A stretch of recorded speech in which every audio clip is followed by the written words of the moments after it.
Welcome to the Mystic Syndicate's A Princess of Celene, a Dungeons & Dragons custom content podcast.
So we are live. Welcome back, everybody. This is the Mystic Syndicate, and I'm your host and Dungeon Master, Brian. We're again blessed to have our good friends from Drunkards and Dragons here with us this evening, and we are on episode 53 of A Princess of Celene, a custom content Dungeons and Dragons 5th edition campaign.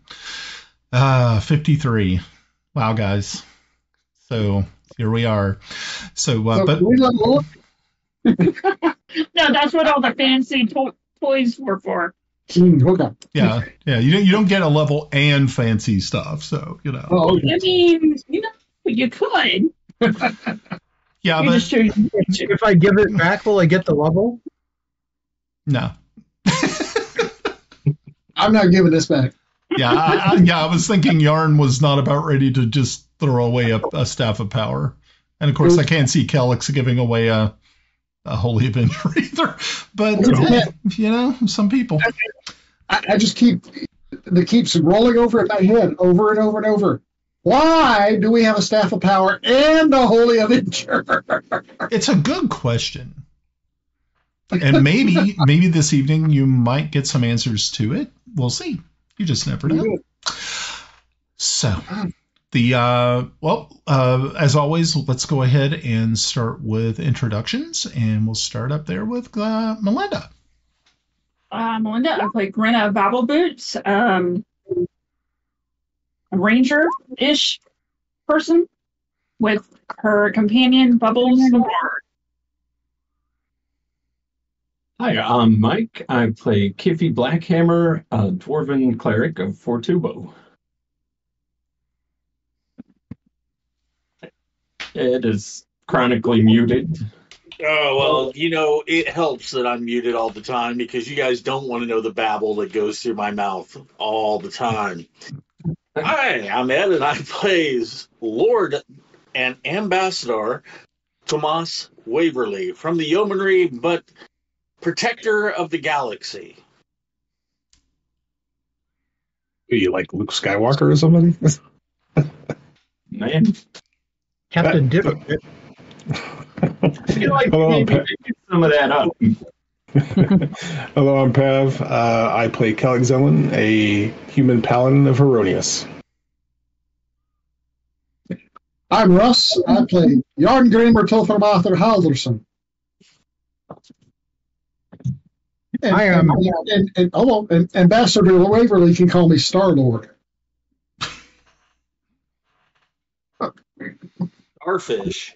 All right. Let's get this back into reality. I am Timble Snivenblaven.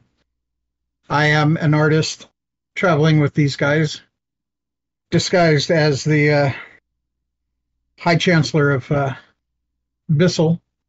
But we're going to rectify that stuff soon.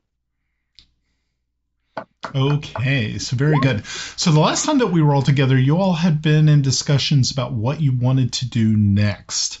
One of those, of course, being a trip to the FeyWild to rectify the situation with the curse that had been laid upon you by Pelatarina, who is a dryad princess from the FeyWild. But you had some other ideas too that you needed to address. So I kind of think most of you guys were able to come up with at least a plan. Are we sticking with a plan? Can we go to a bar and drink until we actually go through to the Dwarven Wilds? The Dwarven Wild. Dwarven Wilds.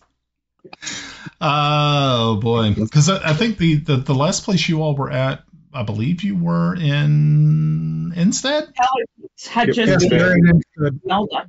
or were you in Greyhawk? So hard to remember sometimes. We were We were in Instead. Yeah, we were in Instead. Instead. Okay, cool. Very, very good. Switch it So- off Yolanda. Right. Yeah. Which is something you guys like to do some tweaking. Tweaking. Okay. So, what is it Right. going to be? While they're deciding, I'm going to find a master craftsman and place the orders for 10 of those items that I wish to have that we discussed earlier. Okay. This should be interesting. Okay. Okay. Yeah. That's fine. Good one. Normally, a Prince Albert is only one. Maybe ready, do you think? Okay. Yeah. So yeah, you're able to pull yourself away and try to locate a suitable artisan who would be able to pull off something like that. Of course, it does have a magical component to it, does it not? It does. Yeah. Okay. So, of course, the craftsmanship of the cube itself will have to match. Will have to be a masterwork so that it will be able to hold an enchantment, and it would also be a permanency, would it not? I believe. Yes. I believe in permanency. I like that. It worked out to be 2,000 gold pieces a piece if I did everything right. Okay. I almost kind of feel that, well, okay, so I mean, you came up with the design. You are now putting it before artisans to make a sort call of it a mock-up? A mock-up? Yeah, they literally, the way the rules are for crafting are pretty Uh-huh. stupid now. They call it a recipe. So once you figure it out and all this kind of stuff, and then Mhm. it's supposed to work, I'm paying somebody. They figure it out. Okay. I'm not. Okay. So you're the I'm idea starting guy. the industry. I'm Donald Trump of this industry. Oh, so it's not going to fucking work. That's good to know. Well, I mean, of course, we'll have to see. That's one thing. But I do like the idea, and it is kind of a fun sort of item. Okay, so while he's doing that, what are the rest of you deciding? Temple? Bartholomew. We need to go see Bartholomew. If I remember right. True. Who's Bartholomew? The wizard that I messed up his little plan, or not wizard, but druid that I messed up his little summoning thing. Oh, that's right. I remember him. Yeah. Yeah, You're he's so good at messing up things. yeah, Well, yeah, somebody has to do it. he's considered a ley line druid. Yeah. So, which is interesting. I think that's probably where we should go to the wilds, see if he can facilitate or at least lead us in the right direction. Or who knows, he might know a here that could lead us. Okay, I'm still confused. We have to get the gems first. Okay, I thought that the order of operations was get the boat checked out, get the gems, go fish. That's what I thought too. I Is think that not what we're planning on doing? I think it's kind of cute that you think we're going to be able to get that boat, because I think anytime we travel, if it's by magic, it could be a little problematic. Now, I don't know if you want to magic ride message griffins, about the boat. but yeah, I think the Fey are calling us. Okay, I don't have a problem with that. Just I have this little itch down on my ass. I'm pretty sure they're wanting us. that's a little itch, and it's way far down there. I'm just going to point out he doesn't have a hair on his ass, so we know it's not hair. Okay. I agree with Melinda or Grenna. Yeah, we were supposed to go to pick up some gems to help with our situation in the Fey, but I think we also were talking about stopping at Pellic on the way to talk to True Light. Oh, that's right. Promote him, make him the man, and cut ties. You're speaking the gospel, man. Yes. Yes. I'm keeping my tongue. What y'all talking about? Yeah, that is true. Yarn, you are kind of, at this point in time, unless you can find a suitable replacement, but it's almost impossible to find one. You would probably have to take on an apprentice to learn all of the stuff that you now know, and it would take years to bring an apprentice up to that point. So you're kind of unfortunately stuck. But it's not a bad thing for a court wizard. That's usually not terrible. Where Kelex and Timble are, it's a little bit more problematic for them. Hey, I think Timble's got a mouse you can teach your secrets to. And by now, I've already made duplicates of all of the appropriate stamps and letterheads and all of that stuff.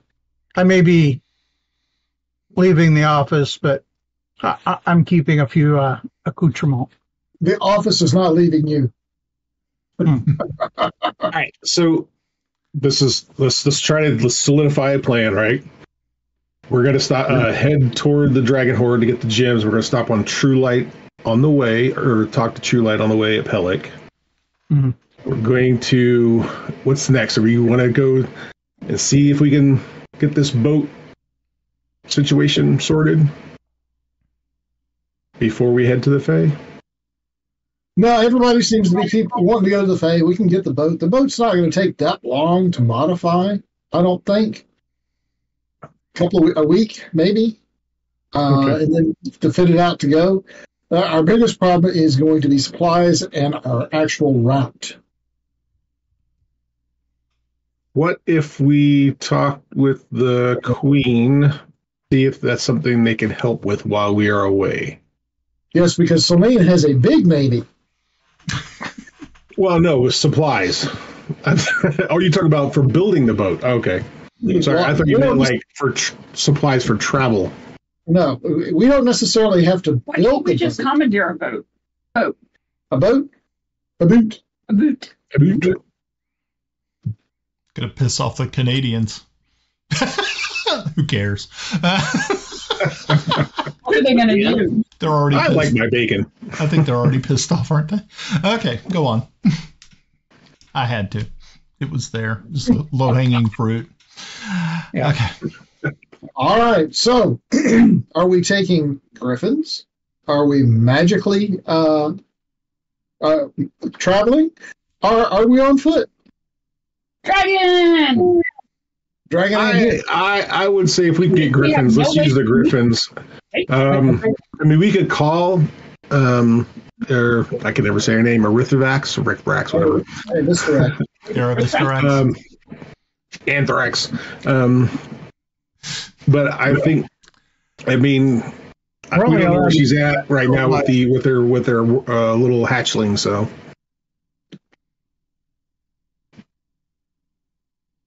cool. So I vote griffins if we can get them. Yeah, I agree. Okay. It's whenever we teleport, we get F'd in the A. Yeah, there is that Why they're chance. called the Fae. Yeah, that is true. Okay. So that's the plan. Just make sure the plan. Dragon Horde, stop on Pellic on the way, come back. Are we going to, and then come back to Celene and then talk to the Druid to help us get into the Fey, right? Does that sound right? Sure. Okay.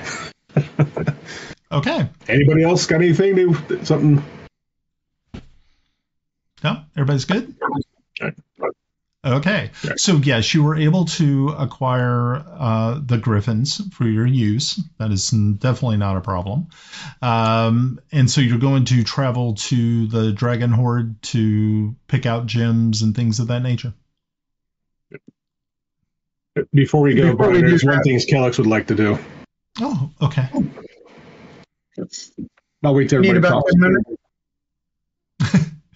I need maybe 10 minutes for that. I know you're in armor. Conjugal visits. Yeah. Actually, terrible. Kelex wants to go talk to Moore's Ivy real quick. Ooh, Moore's Ivy. About a shield. Well, I left him and Shearer that shield to engrave. I can't think of his name. I tried to find it in my notes. I couldn't find it. The guy who saved my life. Okay, that's Yusuf. Yusuf. There you go. Yep. Okay, hold Yusuf. Yes. I want to go see if he's got the shield ready. Yes. Okay. Yeah. So you take a couple of minutes to travel up to Moore's Ivy's tower, and you rap on the door. You don't see any guards here at this time, so you're kind of thinking that most likely Aldor is probably in. And as you rap on the door, it creaks open slowly, and on the other side, there's like a wall before you get to the stairs. A magic mouth appears, and it says to you, "Welcome. Are you here to see Master Moore's Ivy?" Yes. Then you may proceed. And so you make your way up, and Moore's Ivy's standing there, and he's like, "Hey, what did you think about the magic mouth?" Master Moore's Ivy. Yeah, interesting. Yeah. Yes, I'm trying to come up with a different, something a little bit different as a greeting. But I think what I would really like to do is see about adding some way of being able to maybe like a seeing stone or something, so that I can actually see the person who is at the door. I think that would be probably better than just having a magic mouth introduce people or say hello. So he's kind of thinking about it. He says, "Oh, but Kelex, you're here for something other than magic mouth. I'm sorry." Yes, I'm here about the shield that I left with you. Yes, I have the shield ready for you. And he walks over past a workbench, and you can see that there is something sitting in the corner with a cloth draped over it. And he pulls the cloth back and picks it up and hands it to you. And just to your specifications, it has the name engraved upon the front of the shield. I check out the workmanship, It is very, very well done. The craftsmanship is impeccable. You have my thanks. I will ensure this will be one of the last things that sorcerer sees before we send her to the abyss. He says, "Well, when you finally do face off against this monster, make sure that she can see the name clearly. Maybe you can even shield bash, see if she can get a real good close up. Maybe she wouldn't have to squint to read it." He says, "Well, good luck to you," as he claps you on your shoulder, and he says, "I know that you are facing all types of an uphill challenge from here on out. But please do not forget that the eclipse approaches, and to miss the eclipse might end up dooming all of us." Understood, and we will definitely do our best to ensure that we are where we need to be at the time. I have great faith that you will do exactly as you say. And as before, Kelex turns away, but he kind of turns around just for a moment and kind of turns. I don't think you ever explained to anyone, how did you know Yusef? You and Shira. Ah, yes. The funny thing was that we didn't realize that he had become the Emperor of Ket. I mean, it had been some years that we had seen him, and obviously his pact with this genie had kept him alive for a very, very long time. So much so that he would outlive even some of the just regular, definitely humans. And he says, Shira and I, along with Yusuf and a handful of others, we actually traveled to defeat the demon lich Acerak. Oh. That is how we know Yusuf. He was a valiant fighter. He was a master tactician. Without him, we would not have survived that dreaded tomb. As a matter of fact, I believe one of your, I heard that one of your group mates actually has a copy of Shira's book.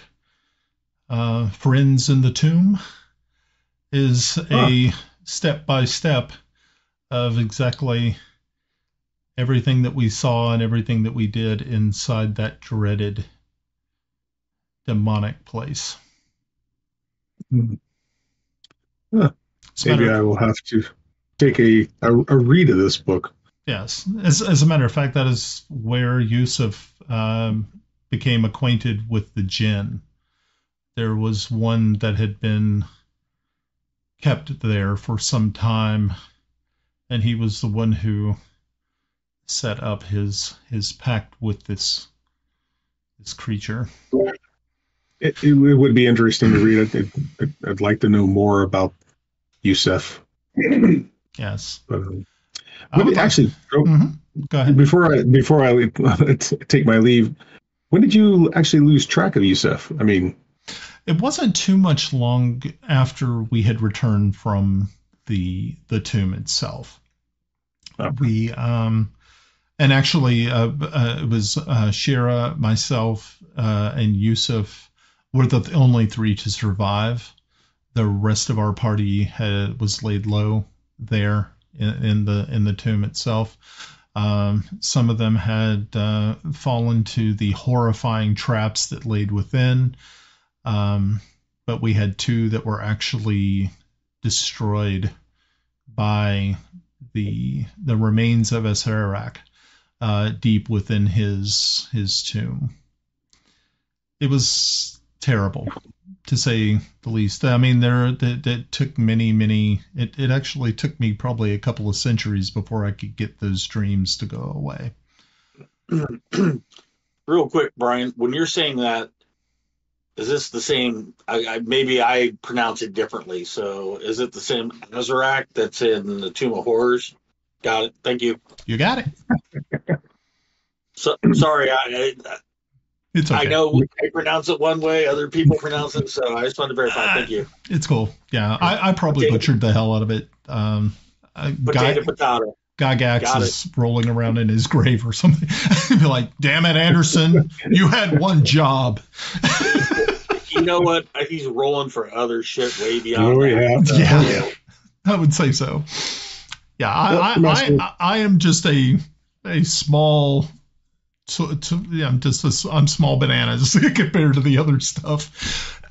Okay, so is there any other questions you had for him? No, thank you, Master.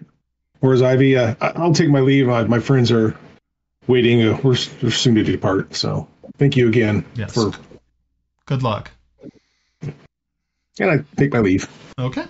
So yeah, you head back down the stairs, and you head out the door and head back to your friends. Anyone else need to do anything before? And as you're coming back out, you kind of run into Tomas as he's finishing trying to touch base with some artisans. You can see he's a smile on his face with the possibility of his creations coming to fruition. You seem happy, Lord Tomas. You ready to hit the road again? Is that it? I had an epiphany. If it comes out and when this is all over, if you guys want to invest, my fans are already calling. But yes, if you guys want to invest, can't tell if you hear the cat in the background, dumbass.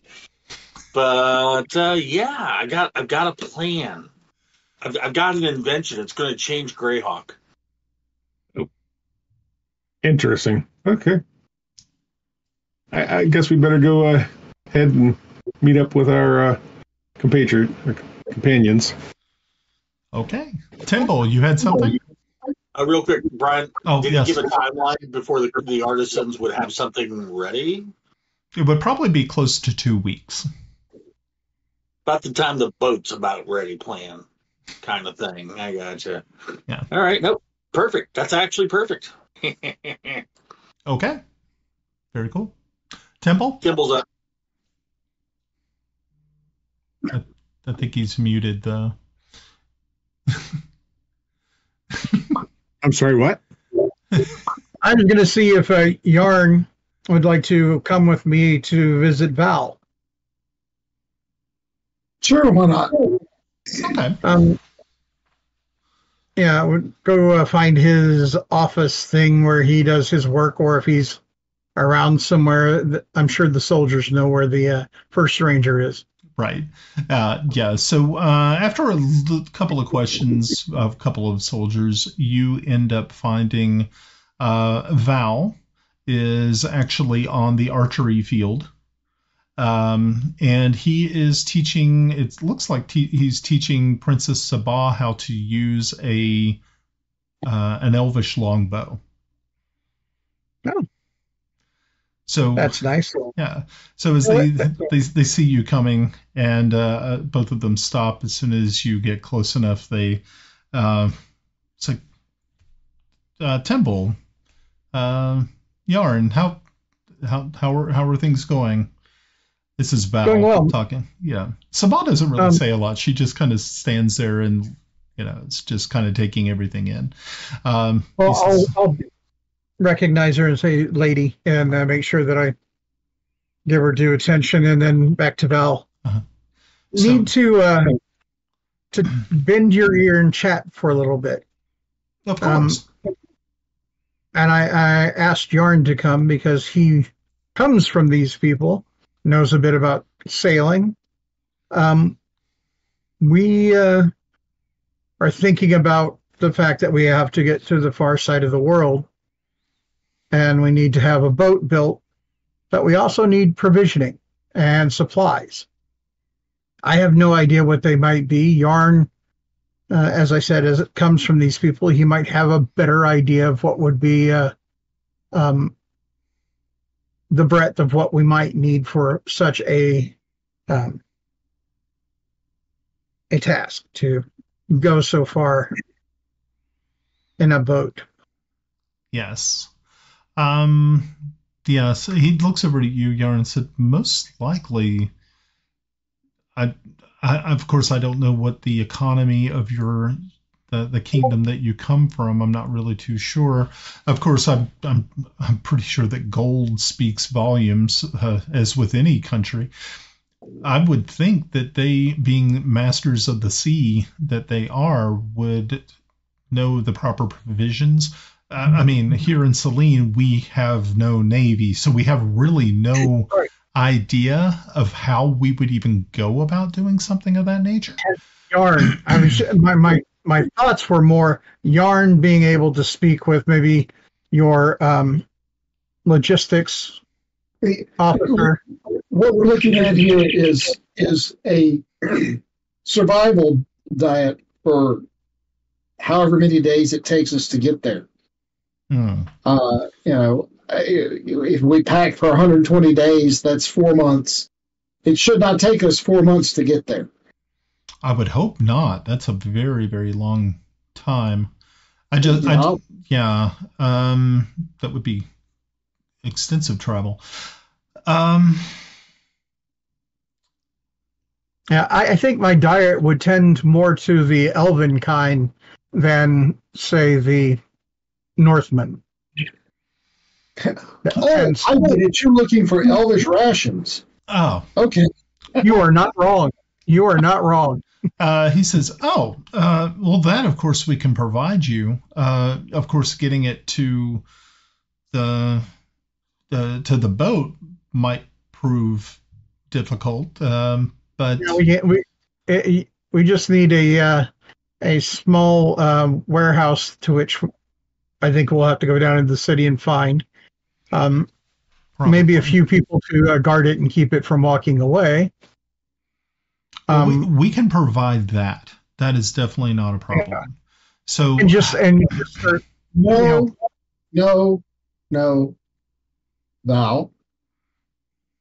Your kind is not welcome in my lands. But we're building up everything here. No. If we build up everything here, then transport it there. That's great. Hence why I asked for a warehouse. Okay. There should be no elves going to the Cold Lands. Understandable. But alas, you do know that you will have to transport my sister, and she is an elf.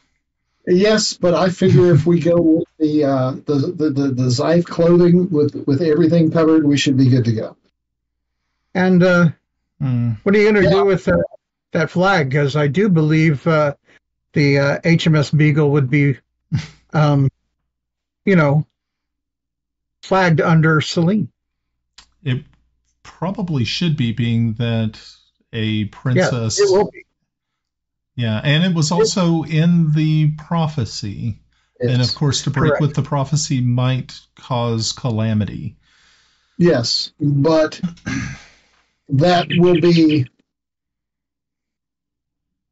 We're going to have a crew. Of course. We're going to have a crew. And I'll have to vet them before they go on. Well, I would figure... What, say again? I figured you would want to pick from your kinsmen. No.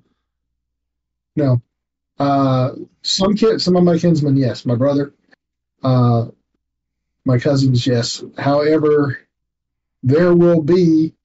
We are not traders. We're fishermen.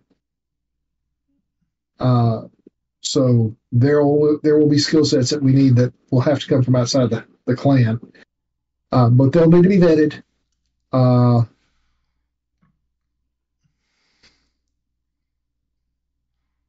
Yeah, I'm going to have to make sure that everyone likes elves, or is tolerant of other peoples.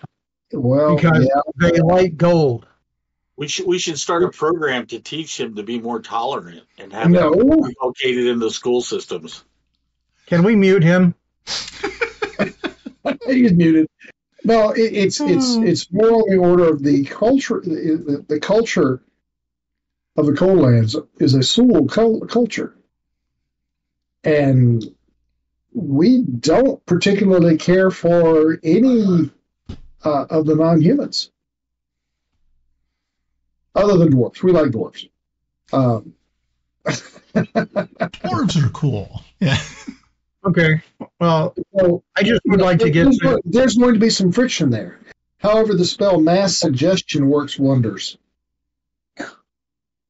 We do just need to get these provisions here. I suggest make that. Okay. The truth. So Val says we can get you a storage area. That is definitely not a problem. I'll go ahead and have that set up for you. We can go ahead and start moving rations, elvish rations there. Might be a little bit more palatable to you and maybe others. And then, of course, once you have a sufficient, what are you thinking, maybe 2 months of rations would be good enough, or maybe a month? I mean, of course, you don't know what. Of course, you don't know what. We've never been there, so we have no idea. So it will be necessary for us to over ration rather than under. Of course. Yeah, So it depends on the cube of space of the ship. I'm figuring about a 50-foot long ship. Okay. 50 to 60, and that'll cube out fairly quickly. So we're going to need water. We're going to need rations. Wine. How much We gotta have the wine. you drink, right? I was going to say, and frankly, I would like some ale.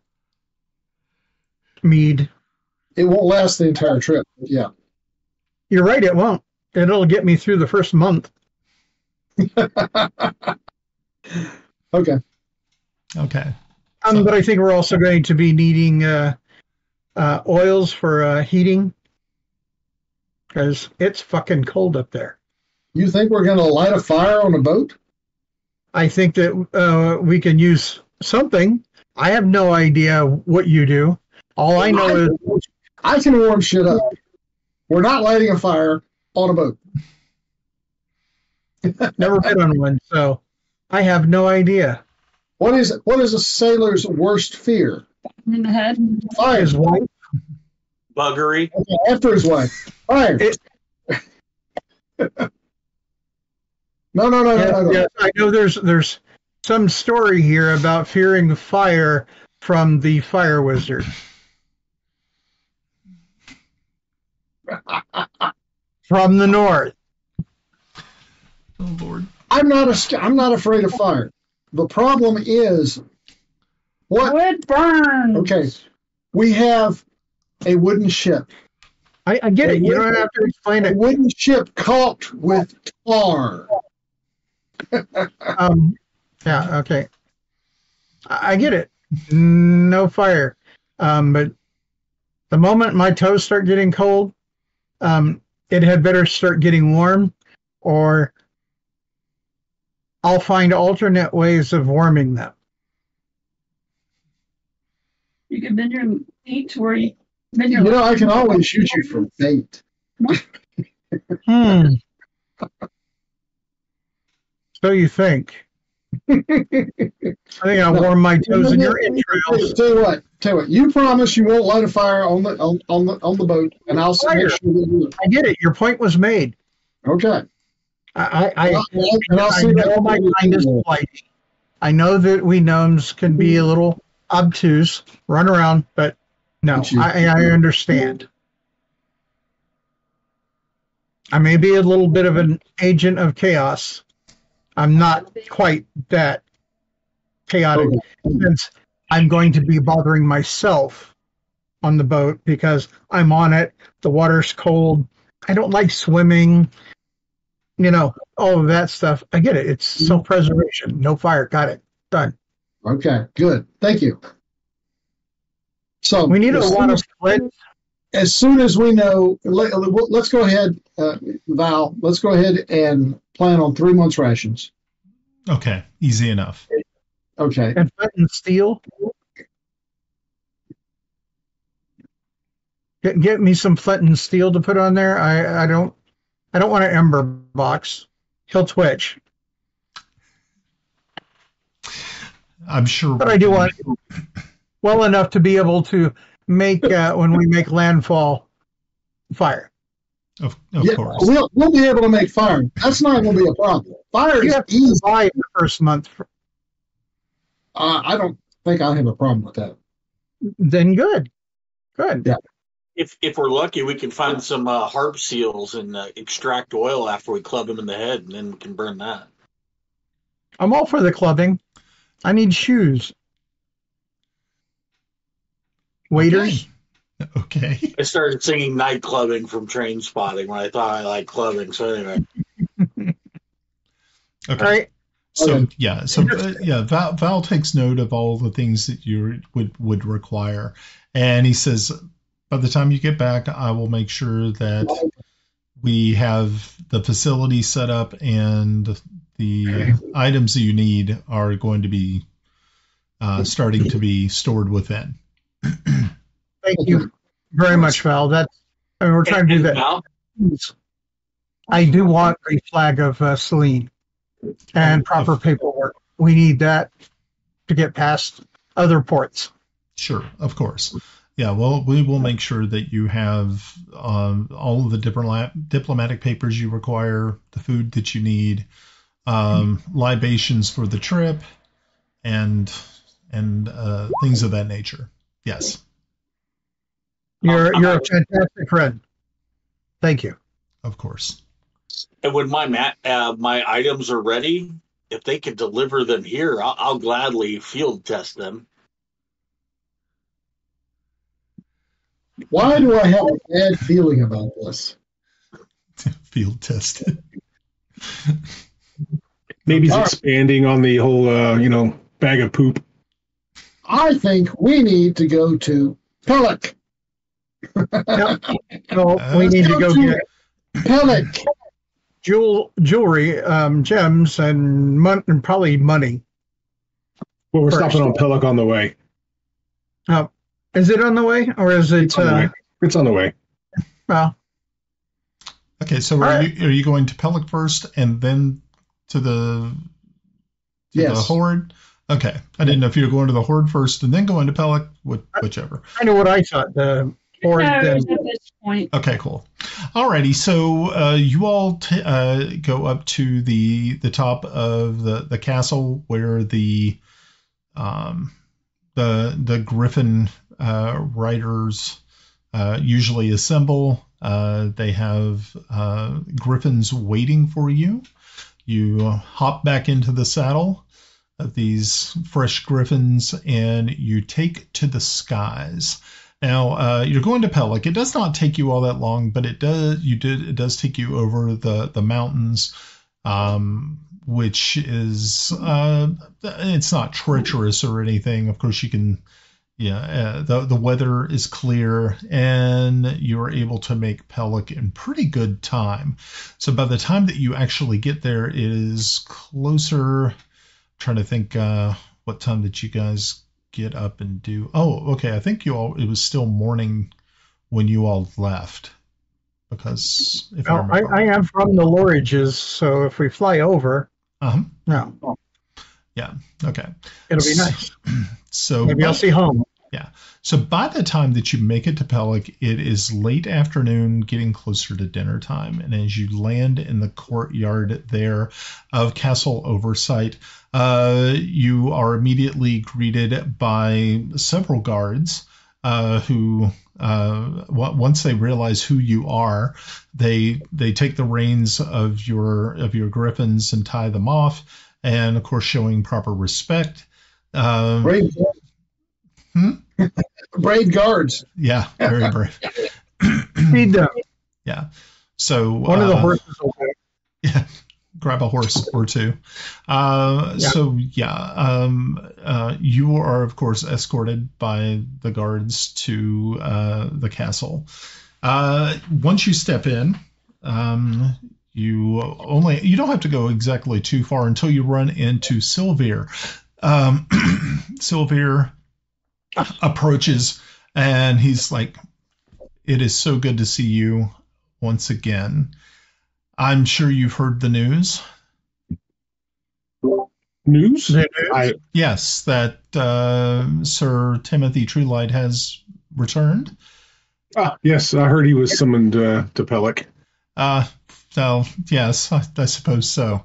So this is wonderful, of course, but also you may not have, we have just recently gotten news that Aravistarax has actually struck at the capital city of Ket, and Lapolo is on fire. Yes, I knew I was her. This is a big thing. And you can see the faces of the guards and the faces, everyone who you pass it seems as though their spirits have been lifted, that the dragon has struck a truly terrible blow against your foes. That is definitely good news. I'm glad to hear it. So is Sir Truelight, is he available? Able to make himself available to us? Of course, for you, of course. Yes. He has not. He has been extremely gracious about his return. He has not entered the throne room and has taken up shop in one of the meeting rooms. And he does know why he was summoned to Pellic, yes? He was told by the nobles that yes, so he has been made aware. But he, of course, wants to meet with you immediately, if possible, to find out what is the next step. Being that you are the Lord Protector, and you hold the keys to power at this point in time of Bissell. So, if you're ready, I'm sure he is definitely ready to see you. Most definitely. Lead the way. Cool. All right. Very good. So rumbling for paperwork in my satchel. I'm getting all the stuff out. Okay. So you head down one of the side hallways to a meeting room that you know very, very well, one that you've been in several times. As the doors are opened by the guards, you see everyone who is in attendance here. It looks like there's 4 or 5, probably 5 people standing around looking at a map on this table, on a large table. And as soon as the doors open and they all immediately look up, no longer bending over the map, and you see Sir Timothy Truelight. It looks as though he has not... he's just recently returned, so it looks as though he has not shaven or anything. He was doing pretty much guerrilla warfare for probably close to about 6 months after the fall of Truelight itself. So he's got a long beard, and his armor still is draped with like a wolf's pelt. He looks a little. He doesn't look like the same young man that you remember when you first entered Truelight all those many months ago. And he immediately walks over, extending a hand, and he says, "Lord Protector, once again, it is great to make your acquaintance." And he shakes your hand. Sir Truelight is definitely good to see you. And I see you're well. You just recently returned from the front, as I can tell.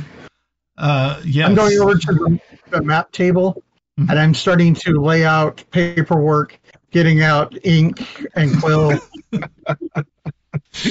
Okay. So as you're standing there, Timble, putting all these things out, you are quickly joined by a half-elven, not a half-elven, a halfling woman who just kind of settles up next to you and is looking at everything that you're doing. Oh God, her name, Plenty? Yeah, Plenty von Mundrick. And you turn and look at her, and you're like, oh my gosh, it's Plenty von Mundrick. I'm going to give her a hug and say, I am so glad you're safe. She returns the hug and is like, I am glad to see you again as well. It has been way too long. Thank you so much for everything that you've done. It is amazing.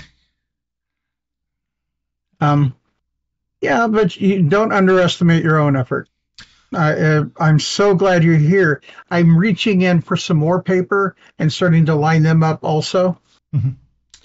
She says, I think I found the new ambassador to everyone, the Chancellor. Plenty. she just smiles and it's like we were very, very fortunate to have got linked up with friends of yours. The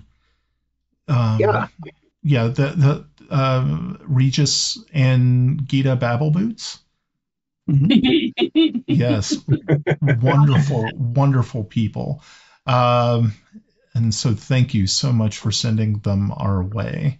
It definitely helped. I'm happy to do so, and I'm glad that we have seemingly come through this well. It was a close thing. Yeah. Now that Shajay has been freed from the yoke of the Ket tyranny as well as True Light, it is just a matter of probably weeks before Thornward is once again reclaimed. I believe the tide has definitely turned in our favor. The dragon has has lifted us. Even though at first it seemed as though we were completely doomed, the actions of your group bringing the dragon to our side, how can we ever repay your service to our people? It's just mind-boggling. So it's truly our people. I am from the Lorrages out in the wild. I don't know why they did that. My parents are a little crazy, but this is what we do, and I'm glad that we are of such great service. We can talk about the other stuff later. Of course. How would you like to be the new High Chancellor? I think it's already been kind of bantered around. So, well, then the signature is all we're going to need if you'll come around the table with me. She said, of course, I would love to go ahead and sign, but I feel that, yes. Please. Let's just make it so. Do it quietly, and we won't miss a beat. I know you're capable. I know provided names and lists of people for you to work with, some treasury, and if we need more, we might have it. We'll see. We're in the middle of some other greater issues that we're dealing with, but we can, I think, provide more coin if needed, especially for our friends and their packages. That's it. Well, I believe that once Sir Timothy takes the throne, he will be making those appointments.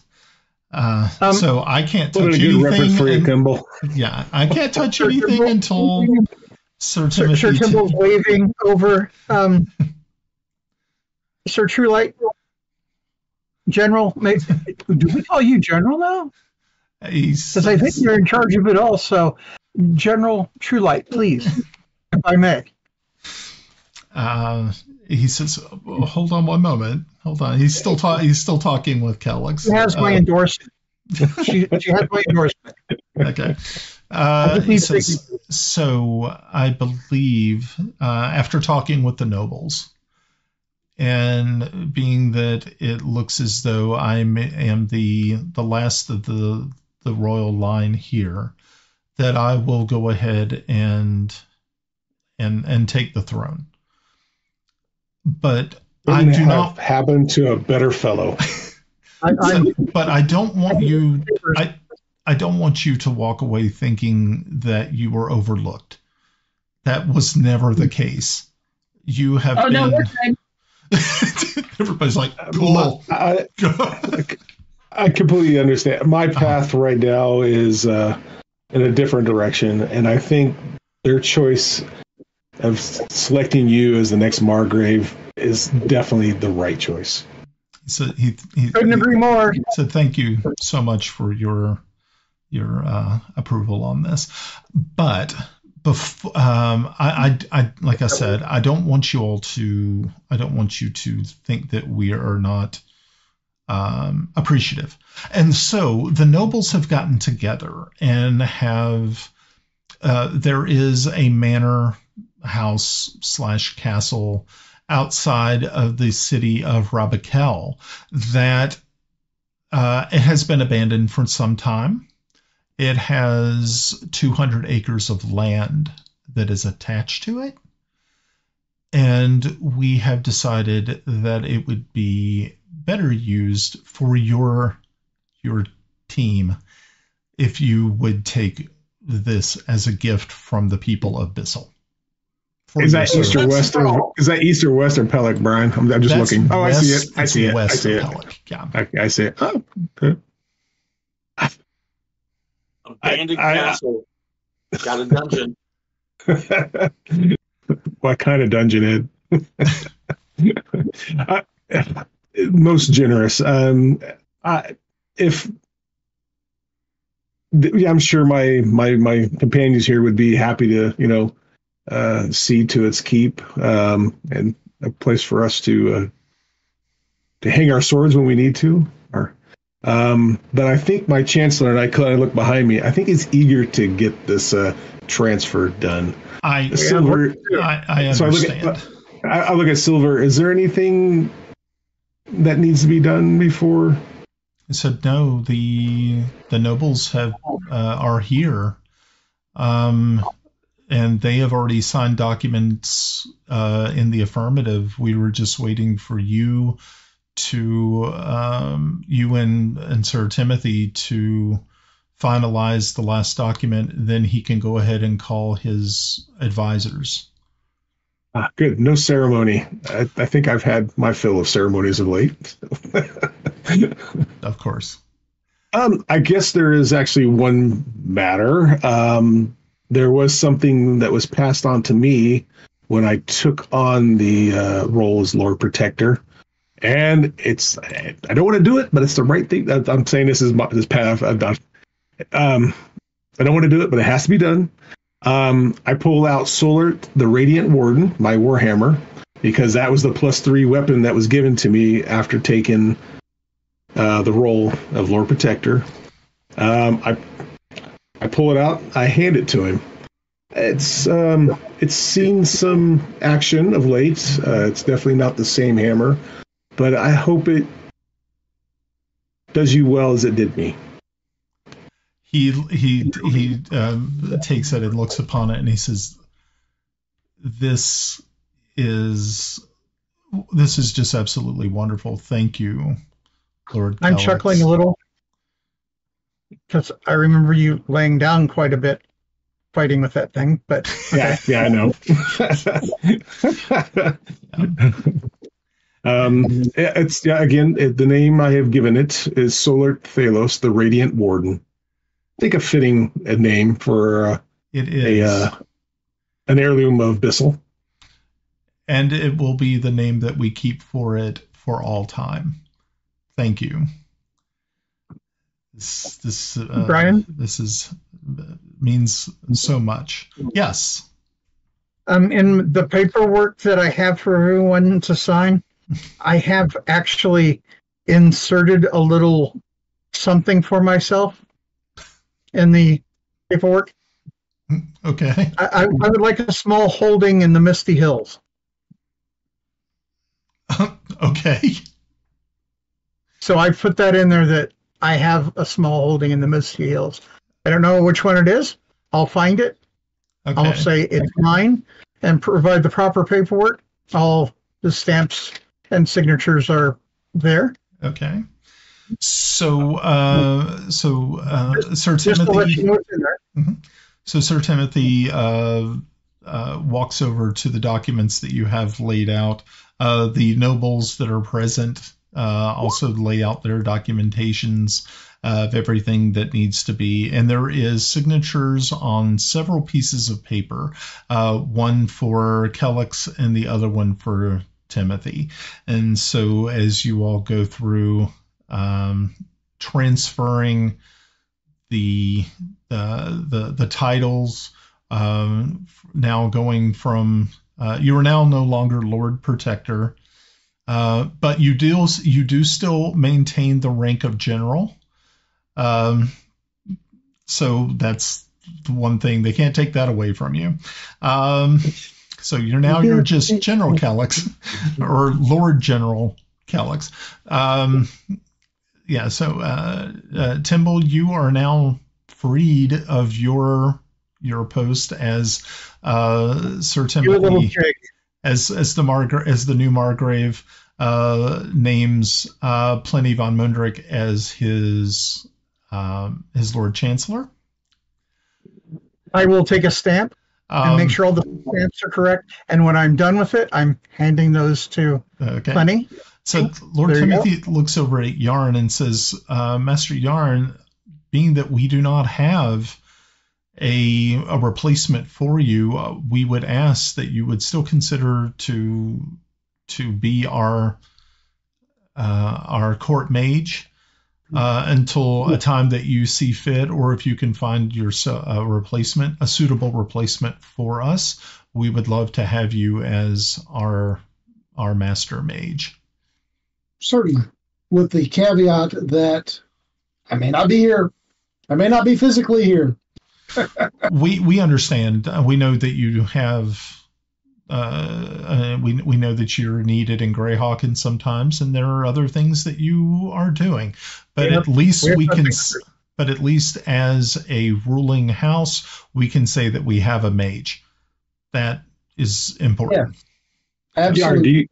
Do you have anybody? I mean, I know you do not have an apprentice right now, but do you have anybody that might be able to take up your position temporarily while you're away? Just to advise. No? Okay. Yeah, he doesn't really have one. Most likely what would happen is that he would petition the Crystal Citadel, and they would find a suitable apprentice from Bissell who would probably end up being assigned to Yarn. But of course the apprentice would either be able to go between Pellic and Greyhawk as his master sees fit. But that is up to the Citadel. But Yarn can request an apprentice. Yarn has been diligent in not getting an apprentice. not wanting to get wrapped up in that. Your Grace, Master Truelight, I have one thing here also. Mm-hmm. I have this release for Grenna for her service as captain of the guard. Yes, I will. I will appoint a new captain of the guard.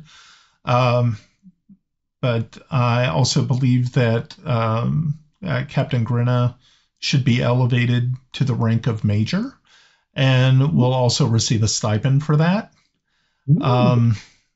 Of course, her service being just exemplary. We've heard tales, so it's only fitting. And she hasn't grown one yet.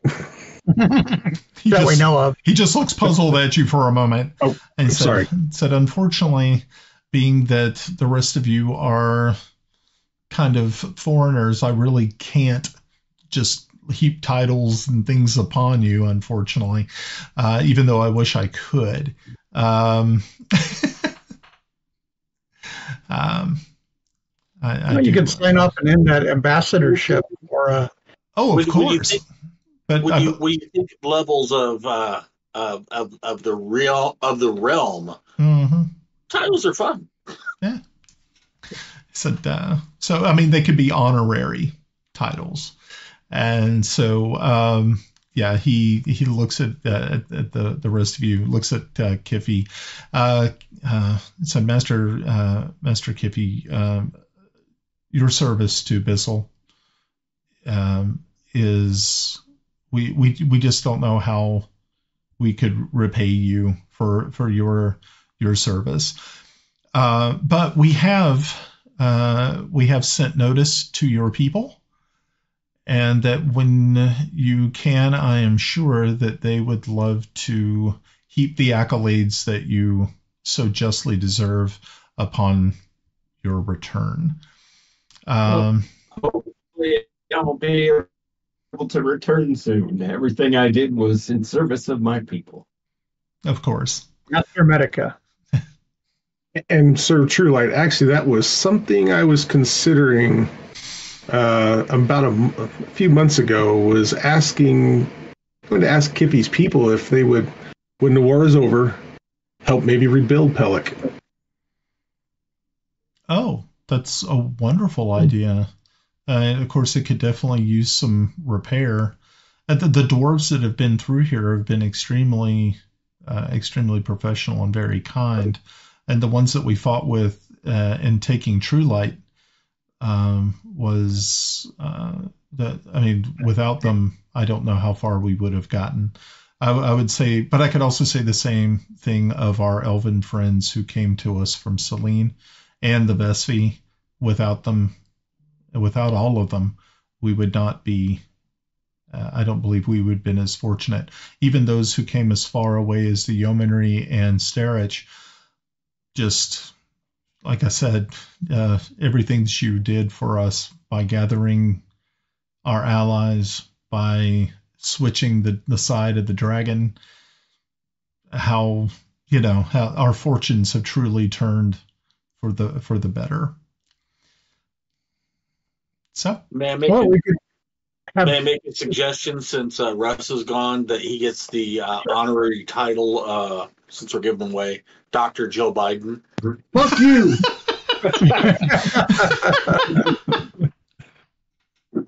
And speaking of our dragon ally, and I heard the news, so hopefully this will get us closer to ending this war.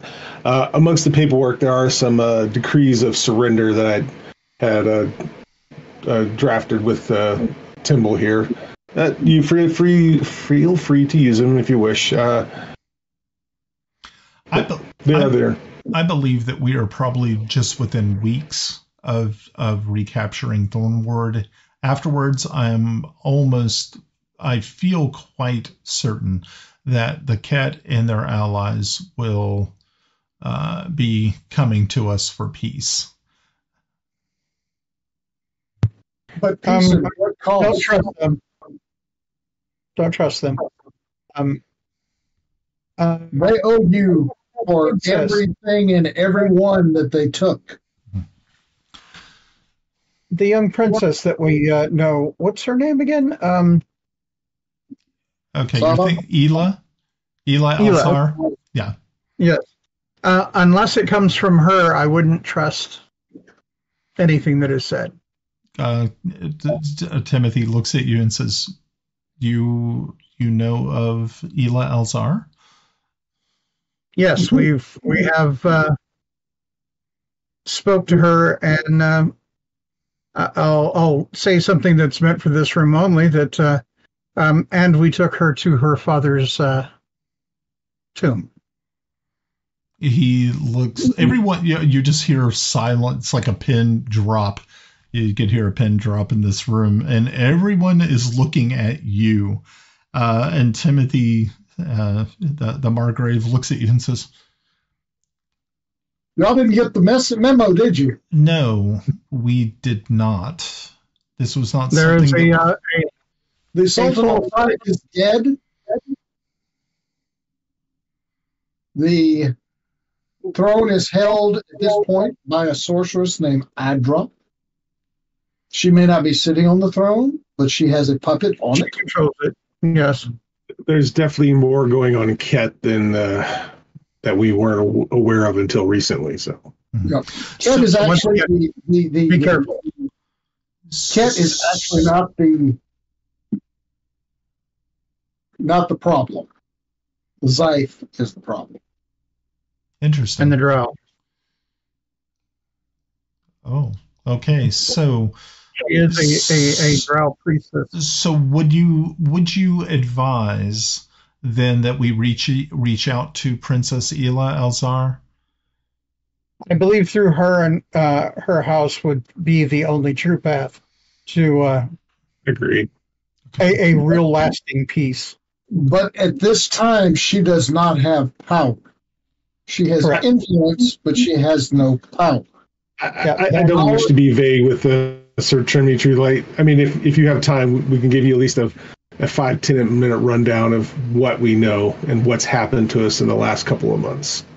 Okay. So he motions everyone to take a seat. Bravo. Drinks are brought. And you all sit and talk with him for about 10 minutes, filling him in on all the information. He sits back, just, his fingers just, it's like, that is an amazing story.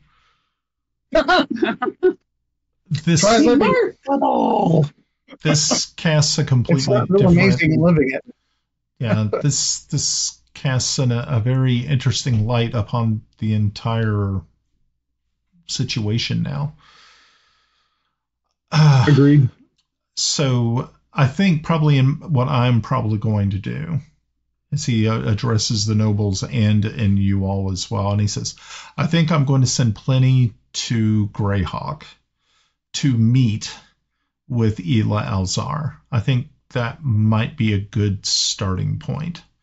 I'd be happy to write out a letter of introduction. That would be wonderful. Plenty is still standing next to you. She says, thank you, Master Timble. That would, I believe, help out a lot. Being that I'm still kind of new, I'm extremely new to this position. Any advice you have would of course be most appreciative. So, well, yeah, I will certainly do that, and I'll quickly jot down anything that comes to mind concerning more of the nature of dealing with some of the spies and our situation where we stand, and who might be a friend to lean on, who not to trust, and catch her up on all of that, including the situation with and Celene dealing with the princess who was taken. So be careful with all of that. If it does not come from some of the more solid sources, I would say Queen Yolanda could be compromised at times, simply from her stoic nature, not from anything outside. The elves have their way. yes. Sylvia here speaking with Val, trusted. That is a trusted friend. Val kind of cuts in and said, yes, if there's a way or a reason that we need to engage the elves of Celene, I will be more than willing to make sure that meeting goes well, as he assures Plenty of the situation. Being that you've never been to Celene, it might prove to be an interesting trip for you if you end up having to make it. Yeah, and in Elvish, I'll tell Sylvia that feel free to use my name for whatever it's worth in the capital. Yolanda tolerates me, but it's they're good friends. I just worry about the Elvish way, not to insult you, but that's, you're long-lived, you're slow to react at times because of something that happened hundreds of years ago. It's that sort of thing that I'm more concerned with, the politics of it. But Val's such a good friend. Please, and if you need me, do not hesitate to contact me and find a way. Of course. So, yeah, you all finish up with your meeting. Everything is completed. You're now freed of your obligations. Wow. I want to get drunk. That was Actually, what time of the day did you say it was, Brian? right now. It's right after dinner time, so it's right around that they brought in some food and drinks while you sat there and told the story of how you got this far and how things have been since you took the title of Lord Protector. Which I guess we are resting before we head off to the Dragon's Lair in the morning. Yes. Well, let's see. They've fed I your. heard somebody say, "Is there a tavern?" Well, of course, there's a tavern. There's the Crimson Banner Inn. Or you can always go to Madame Plum's. Yes, yes. Madame Plum's is a little different, but you read my mind. Okay. So Brian, whatever tavern we go to, I'm inviting the artisan crafting my magic item to attend, so that when he visualizes, it's a live performance. Okay, so remember, it takes 2 weeks. The artisan in question is in Celene. You're now in Kelex. Yep, forget. Okay. I got to keep these things. I got to keep them in order. We travel so willy-nilly, I feel like Joe Biden on a Saturday night. Yep. I'm up going to the Crimson Banner for a drink or two in celebration. Ice cream. Okay, so what is the name of our spy guy over at the Plum? That would be Vitram. Vitram, yeah. Vitram. I was looking through and I couldn't find his information. Vitram Hairfoot. Let's go and have our drink and I know that the steward that that was here. Mm-hmm. I told him much of my information early on when we started out. What is his name? In there, X something. Yeah, it's it's been a while since I had to say it. Gian. Zian? Yeah, I think it's Zian. Yeah. I would like to speak with him for a moment and ask him to send a message quickly to see if at Madame Plum's if our friend was there, and if so, you could join us for a drink. Okay. I would talk with him if he is. Okay. Yeah. So you're able to meet with Zian for a couple of minutes. He assigns a runner to run to Madame Plum's and to deliver a message. So the rest of you head over to the Crimson Banner Inn, and of course, as you walk into the Crimson Banner Inn, it seems to be pretty lively here this evening. You see that there are soldiers who are just returning from the front, who are either on leave or convalescing or whatever, are here. There is doesn't seem to be any live performers or anything. But you can see that there is. You just feel that the atmosphere here has been lifted. It seems that the people are in really high spirits. As soon as you all walk in the door, though, the entire room comes to once again a pin drop moment. And a cheer goes up from the entire those who are in attendance, and you are immediately shown a seat at a large round table, pretty much in the center. You see that there were reserved placards on it, and they just wipe them aside. Drinks are brought to you.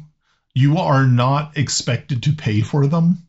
The waitstaff has already made it abundantly clear. As soldiers and citizens of Pellic come up to you, shaking your hands, thanking you for everything that you did for them, for everything that the turn of fortunes, and you feel that you are you've definitely been appreciated.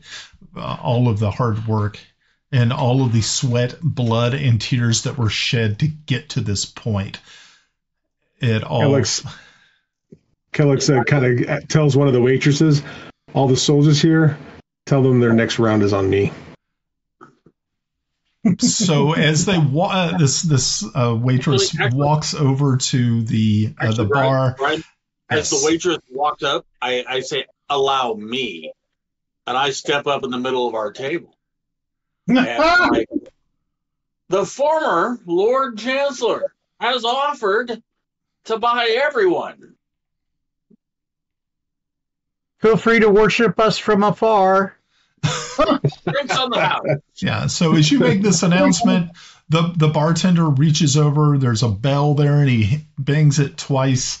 And again, the crowd erupts into cheers and applause. You can see that small kegs are being tapped as waitstaff walks around gathering mugs and steins, bringing them back, filling them up.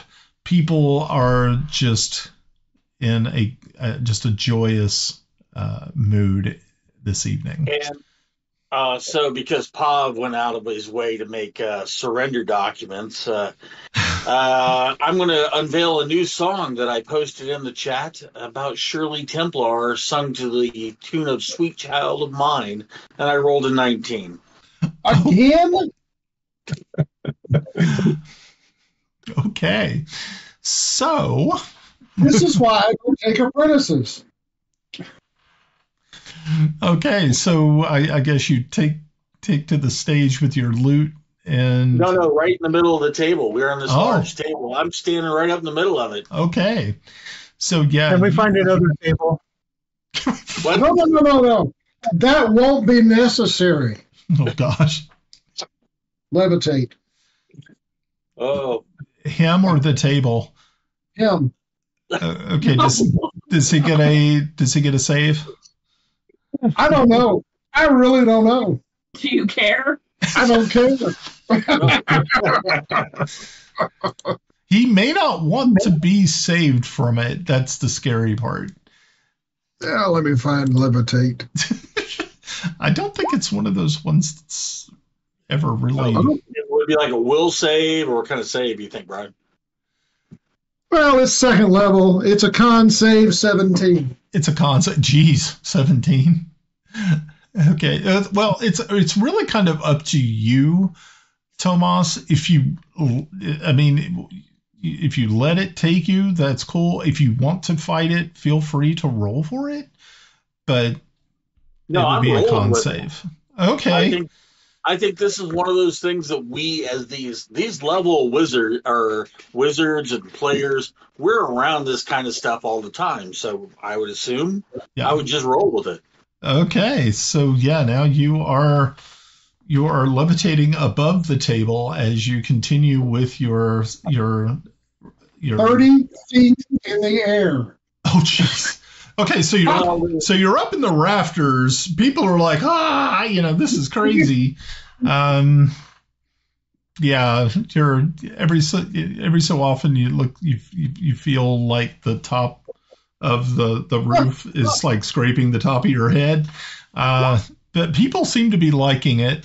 For the record, it does have a con save. Okay. And if I rolled an 18 for the con save, does that mean I get a control where I'm levitating versus numbnuts controlling where I'm levitating? I think it just you're not affected by it, but you've already been affected by this. So Okay. you've already allowed it to take Yeah, I place. got you. So okay. So yeah. Like I was saying, drinks, food, everything is brought to you. All you said, and you want for nothing. Every once in a while the door will open and more people will walk in. They see who's there, and it's definitely one of those shows. Probably about a half hour into all of this, Real quick, Brian. The fire marshal shows up. Well, actually, he says it's one of those shows, and this kind of goes with a discussion Russ and I have been having. Is it kind of like when people walk in on a donkey show? We've not been having any sort of conversation like that at all. Yeah, I'm not interested in what kind of donkey show are we talking about. Russ, I sent you a picture of a donkey dick. So I know you did. That kind of, oh God. yeah, I was kind of hoping it was going to be like a farm show, like like the state fair. No, we had to go a totally different route. It's a wonder this stream hasn't been canceled yet. Brian, it is. We never mentioned the S word. That's why. The S word? Mm. Oh, okay. That's an instant ban on YouTube. SU. Okay, we don't have to say it. I'm just like, Succubus? What? Succubus. You inconstant succubus. Okay. There we go. That's what it is. You see, you don't have to look at it. That's a completely different thing. Okay. So, like I said, probably about the half hour mark after all of this has gone down, a familiar face appears in a chair next to Timble as Vitram Hairfoot sort of slides into a chair at your all's table and looks around at you all. It says, "Well, my friends, welcome back to Pellic." Vitram and I will actually stand up and hug the guy. Okay, he returns it. It's like, it seems that My friend, you guys have done your fortunes, such great service. Yeah, your fortunes and my fortunes have come to fruition. I've heard that you have been freed of your yoke to the court. Congrats. Thank you. I mean, one of the things that of many is finally done. We've completed it. We're out of that and away from it, and no longer have to be worrying about the status of this war and how we can do all of that. We're free and clear, and I didn't think we'd ever see this day. Well, congratulations. That is wonderful that you were able to free yourself from such a burdensome mantle. When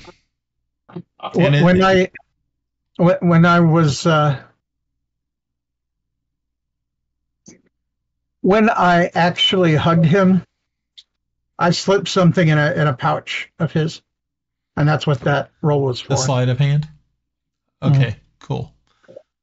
It's like the royal stamp. Oh.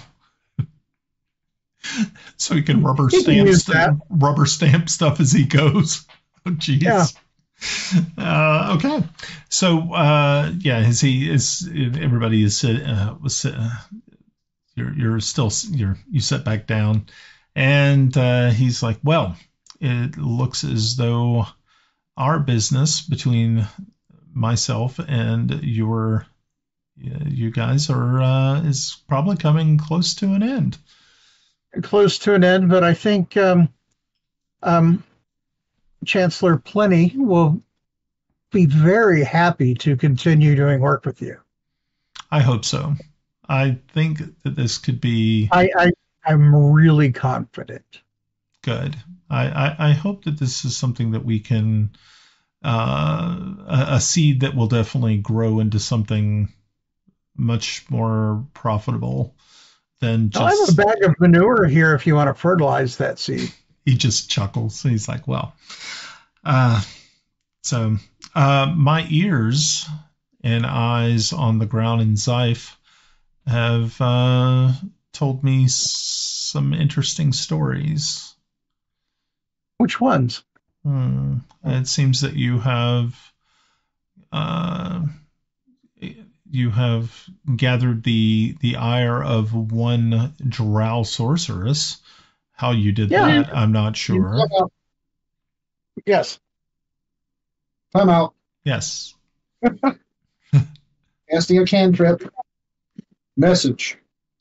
Okay. And when that sorceress dies, if you had a hand in it, you have access to my magic. He looks over at you and says, oh. Well, we'll see what we can do about that. Oh. So feel free. I would so much love to just simply have to show up and see her corpse. That would be so sweet. Obviously, Kelex did not hear that since it was a message, right, telepathically or something like that. Right. Yep. And indeed, yes. And any information that could be gathered on this sorceress would be very valuable. That's what. And you're an asshole. That's what we're trying to find out now. Is exactly the extent of. Find out if it's an asshole or not. Oh, no, it's an asshole. That's not in doubt. I'll explain who we freed from the dungeon. I know, I saw that. And how things transpired to make sure that he understands that they would be, I don't know his title, Emperor of Zyph would,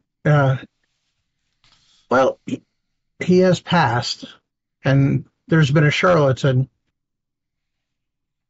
on the throne for at least two and a half years. So he's like, oh, well, that's definitely news to us.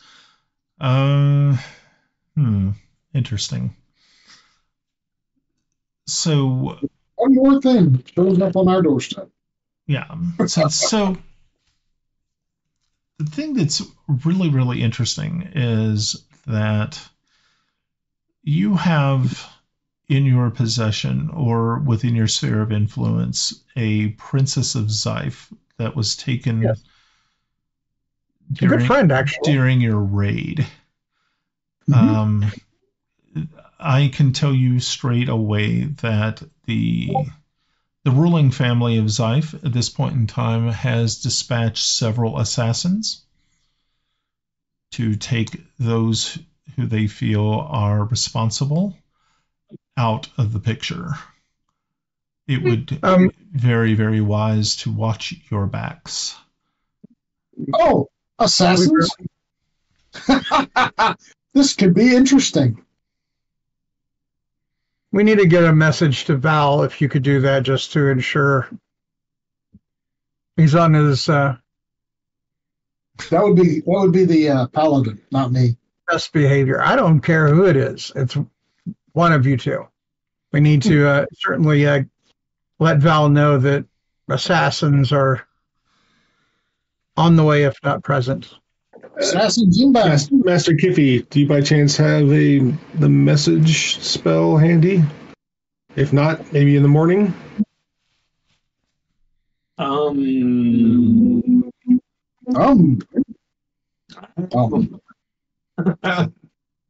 least we get him drunk. Do it. You just disrupted his drinking. He has to think a little bit.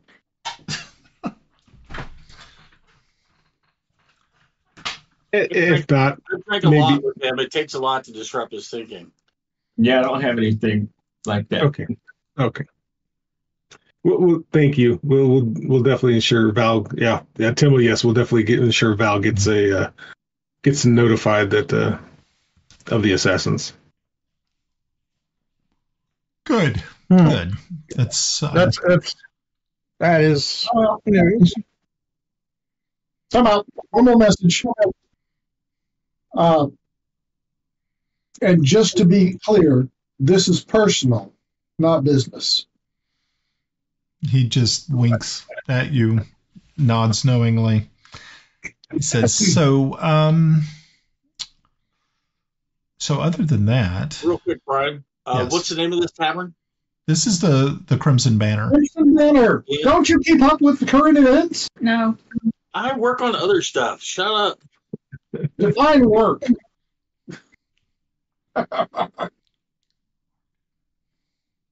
He's got that case of PBR next to him. Half case.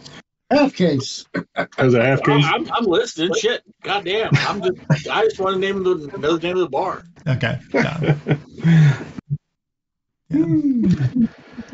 Yeah. Okay. So he says,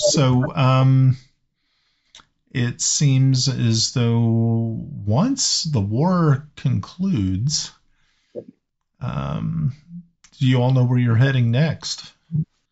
I feel that it's probably within a month, and I think they're going to sue for peace. So we'll see. I don't know. It's getting, when my spies in La Pola have told me that a part of the city has burned, thanks to you all and your dragon friend. So I don't think it's going to be too much longer. I believe that the people of Ket have come to a point where the losses have become too great. They've lost a lot of nobles at my hand and the hands of my friends and your friends. Oh, we love that. So I think it will not take long. That's definitely a welcome sound to my ears.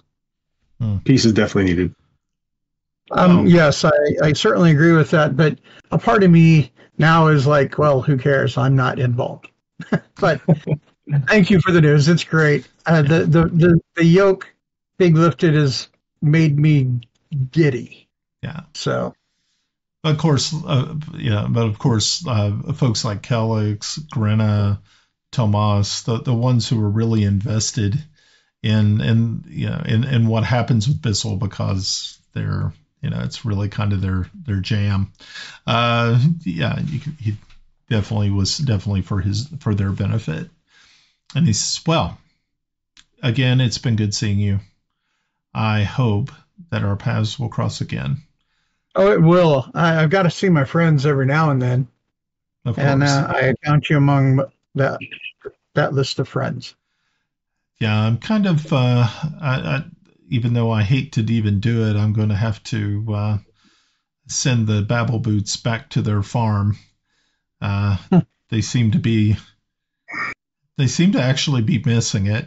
It was sad when I called them kind of, back into my sphere of influence, but they've done well. They didn't look sad.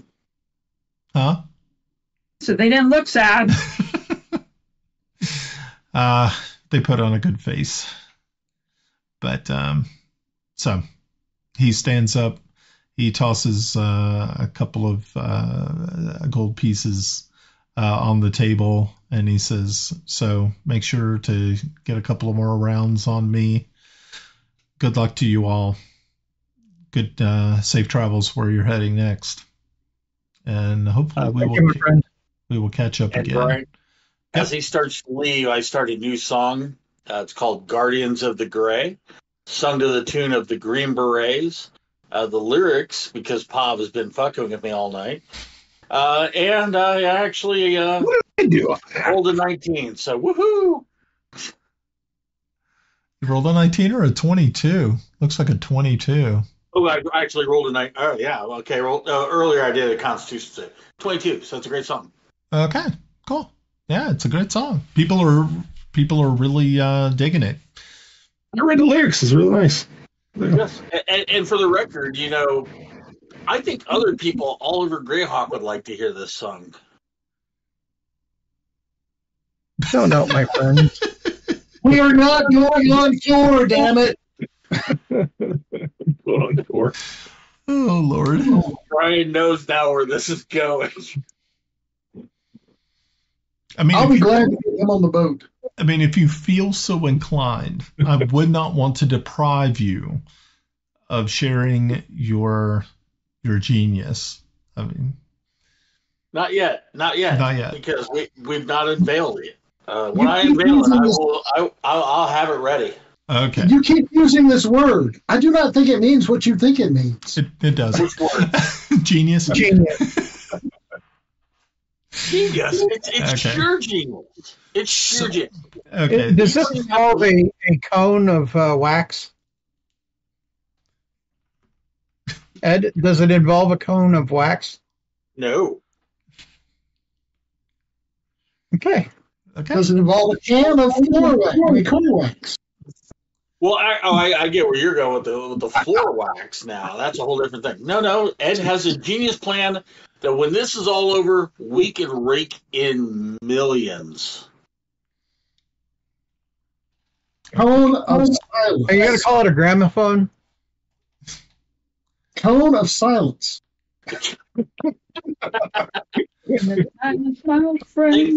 Think of every shopette you've ever been in. No.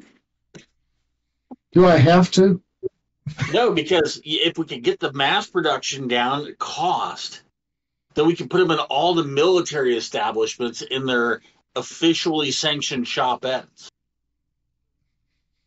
So they could have that.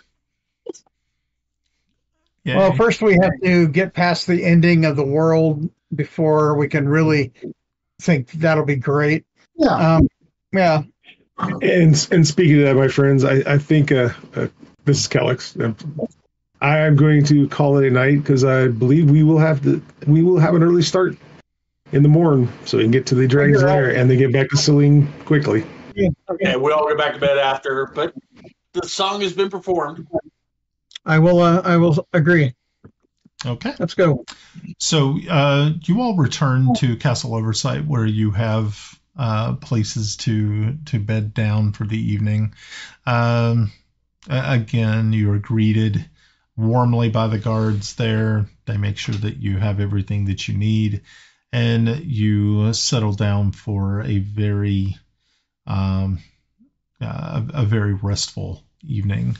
The next day, you arise early. You're informed that your griffins have been fed, watered, and ready for travel. As once again, the Margrave walks out with the rest of his advisors, wishing you safe travels and good luck. And you step into the saddles. And anything else you need to do before you leave here? Eat. I would say most We need to likely eat. that was taken care of. Yes. You're assuming that was taken care of. Wonderful. Yeah. If Plenty is there, Yes. she needs to. I'll tell her quietly.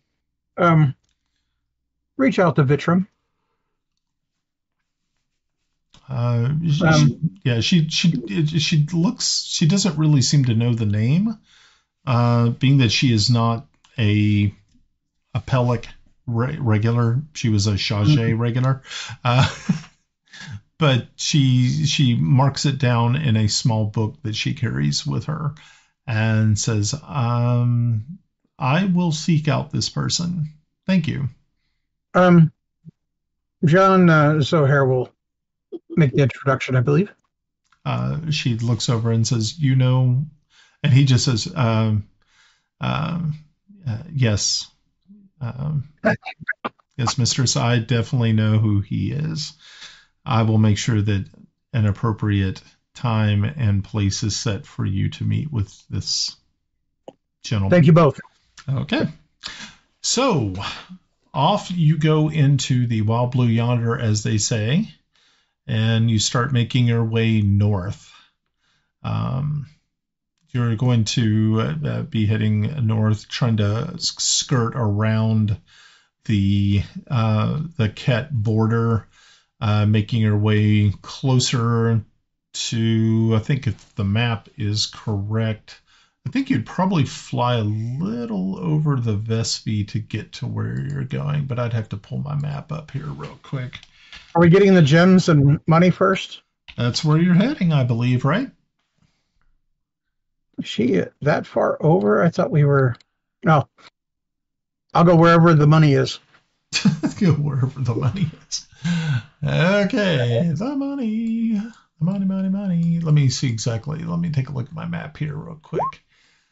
Sometimes it takes a little while. So let's see. You would fly over. Yeah, I think we go over Valuna a bit. Yeah, because you got to go to Perrinland. So, you could skirt through Valuna just a tad bit. If you're trying to avoid the mountains a little bit, you can follow the river, the High Fork, or the High, where it says High Folk. Oh, okay, over the town of High Folk. You would be in the Western Vespi, and following that river that goes by Verbeeg Hill, Kortheim, all of those fine, wonderful places. It takes a little while to get there. It takes about 6 hours of flight. But you all once again are able to find Mount Perrin and make your way into the cave, passing by the shattered remains of the golems that were there. And once again, you find yourself in this large cavernous room. The lights have been put out. There is no lights. So as you come in, light, and immediately it glints off the large amount of gold that is still present here. You start to make your way through, picking out gems and things of that nature. Make a perception or an investigation check, because I know what you guys are searching for, specific gems to take with you to those places. I'm not looking for gems. I'm looking for latent items of interest. And Brian, I sent you a private message in I saw it. 20. I saw it. Yeah. Okay. All right. Actually, you guys did pretty well. For the most part. Let's see. My 10 is glaring. Yeah, that's pretty bad. Yeah. So unfortunately, Lord Tomas, you don't really find anything of any great interest to you. Everybody else, though, is able to find the gems that you find some really nice rubies, sapphires, emeralds, and a couple of low, just a little bit low quality diamonds. But if they were cut, maybe recut, they may fetch more. Kelex, you're able to find what you're looking for, which is really nice. And you all walk away with 10 gems, worth in total 10,000 gold pieces in gems. Yay. Yeah. I hand the ones I found, I give them to Grenna. Okay. So, yeah, Grenna, I believe you're the one who's going to be probably the one holding the bag with this. I'm going to give all I found -1. Okay. Keeping one close to your heart. Tomas, as he's searching, just casually kicking around. He's not into this, but he's really happy with his new song he just wrote called Proud to Be a Basilian. Sung to the chords of Lee Greenwood. And he closed out his act with that with a 22. Nice. And I'd like to see some YouTube videos of you singing these lyrics. Holy shit.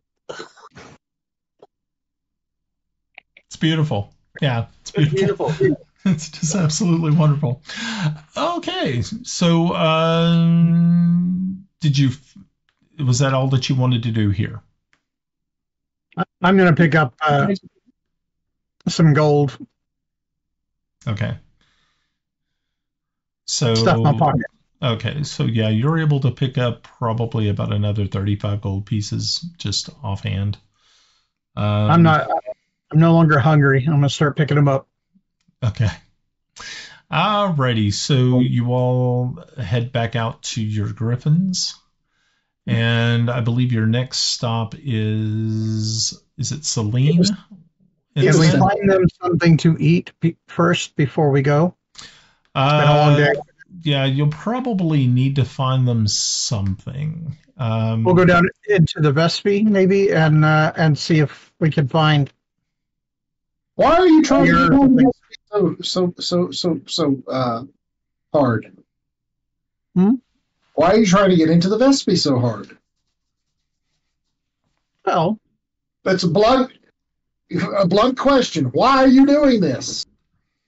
My girl's there, and these animals need food, and that food probably is going to be best found in a forest. You know, the thing with trees and leaves.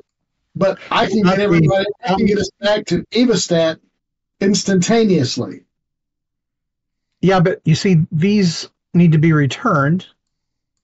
With the reins, of course. We've done this once before. Yeah, I know. It was horrible. I'm not trusting magic right now. Feed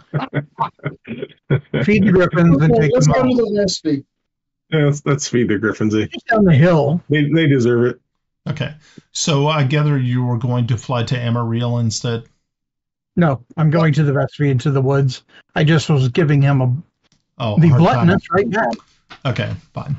Alrighty, so you end up you take your following that sort of not a cavern, but more like a what would it be called? Is that kind of a what's it called? It's a pass. It's a pass. Yeah. Yeah. Or I was kind of thinking not a spur. The hell is it? Okay, so I don't know. I'm drawing a blank. I don't know. Maybe I'm too tired. I don't know. Maybe I'm too old. What like a canyon. It's like the Grand Canyon. Mm-hmm. Yeah. So you're following the canyon down back into the Vespi, and you're able to see some wild like goats and things of that nature. Yeah, like goats that are kind of like hanging on, or you know how like those goats that will be on the sides of like mountains and stuff. So it's really, really easy for these griffins as they go flying by just to grab a goat off the side of the wall. And because griffins know goats are for food, not for fun. That's right. I'll whisper. They know better. Into the ear. I'll just whisper to my my mount and say, "Goat, looks really good. Why don't you have one?" Yeah, so after probably about a good 2.5 miles of them just picking goats off the sides of this canyon, they seem to be pretty well satiated, and they continue their trek south through the canyon.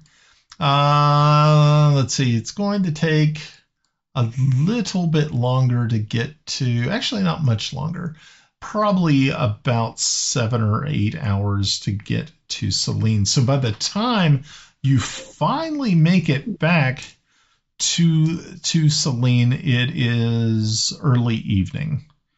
You land on the rooftop there. The mounts are taken by the elven the guards there, the flight crew, your deck crew. I'm going to flip a gold coin over to the handler of my griffin and say, give him some treats. He was a very good mount, and I'll ruffle his feathers and head on head. Okay. He can try. Okay. So, you as you start to make your way back into the castle proper, You are probably about on the third, or yeah, actually, you're on the third floor, heading down when you catch Princess Asenath coming around the corner, literally running into you all as she makes her way. As she makes the turn, she just kind of bumps up against you and immediately kind of just jumps back a minute, her eyes blinking and going, "Oh, you're back. Oh, where does my mom know that you're back?" Well, we took the Griffins and we came back. I don't know. Is something afoot? Yeah, it seems as though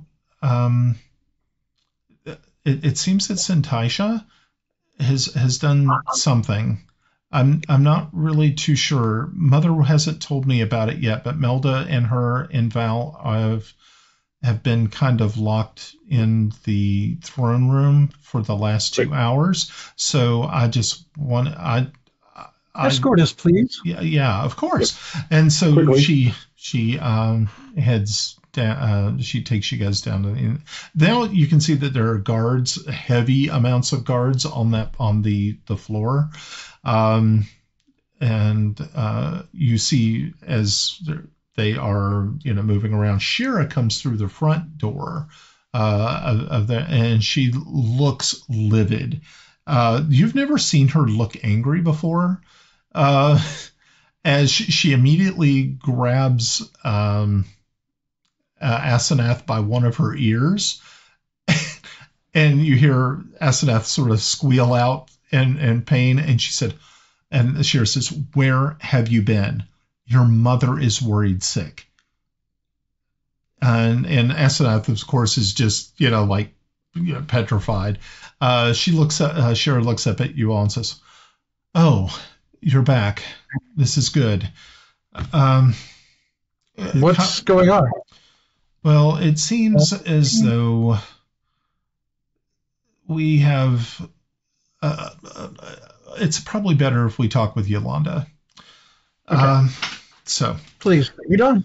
Yeah. So you all head to the throne room. The doors are opened by the guards. You walk in, and you can see that Val, Yolanda, and Melda are standing, or Yolanda's sitting on the throne. Melda and Val are talking with her. They're standing on the steps. And of course, as soon as they see you, they immediately stop. And Melda walks over to you, Kelex, and says, "Oh my gosh, it is so good that you returned so quickly." It seems that most of the kitchen staff were poisoned, and we believe that Sentisha was a part of this plot. How? We're not really too sure. The only thing that we were able to detect was that there was it was a note actually left under one of the serving trays. May I see it? Of course. She walks over and Val hands it to her. And what's the note say? It says, as you can you read Elvish? Timble? I have Elvish, yes. Okay.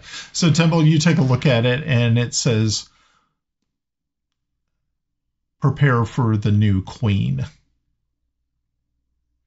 And it's written as Yolanda and Shira state that it's definitely Sentisha's handwriting.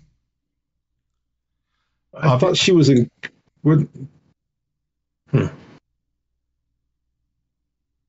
And no one saw anything.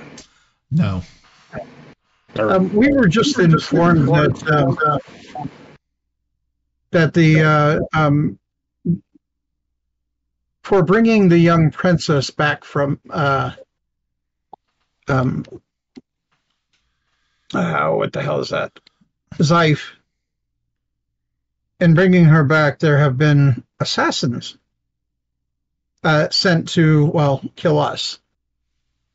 Probably Val is in that number. So, a poisoning of the staff. Yeah, it's the drow thing. They so love to poison. Yes, but as Yolanda, I'm just sort of that there's a bit of connection. She said, most likely, I understand where you would think that it might be a drow plot, but the thing that the poison that was used was actually life tree poison.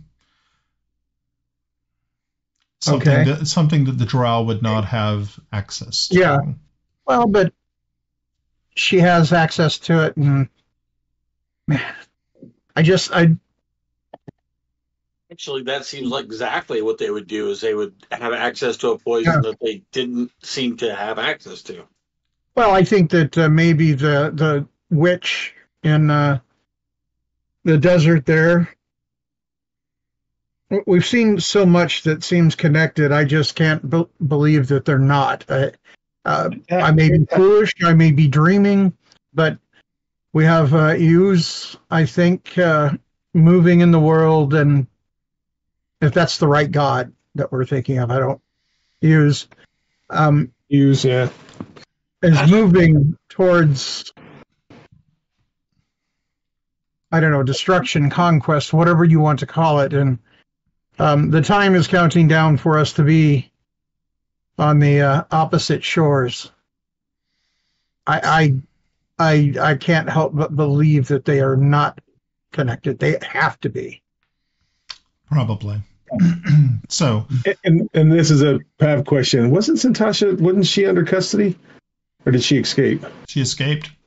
She escaped. Okay. Yep. Yeah. Have the probably a silly question. Have the Druids of the Grove been questioned? Obviously someone's confirmed that it's definitely that poison. Yeah. But nothing. They didn't notice anything. Yeah. Moore's Ivy was able to determine that it was from a batch that had been made some time ago. There is no expiration date on life tree poison.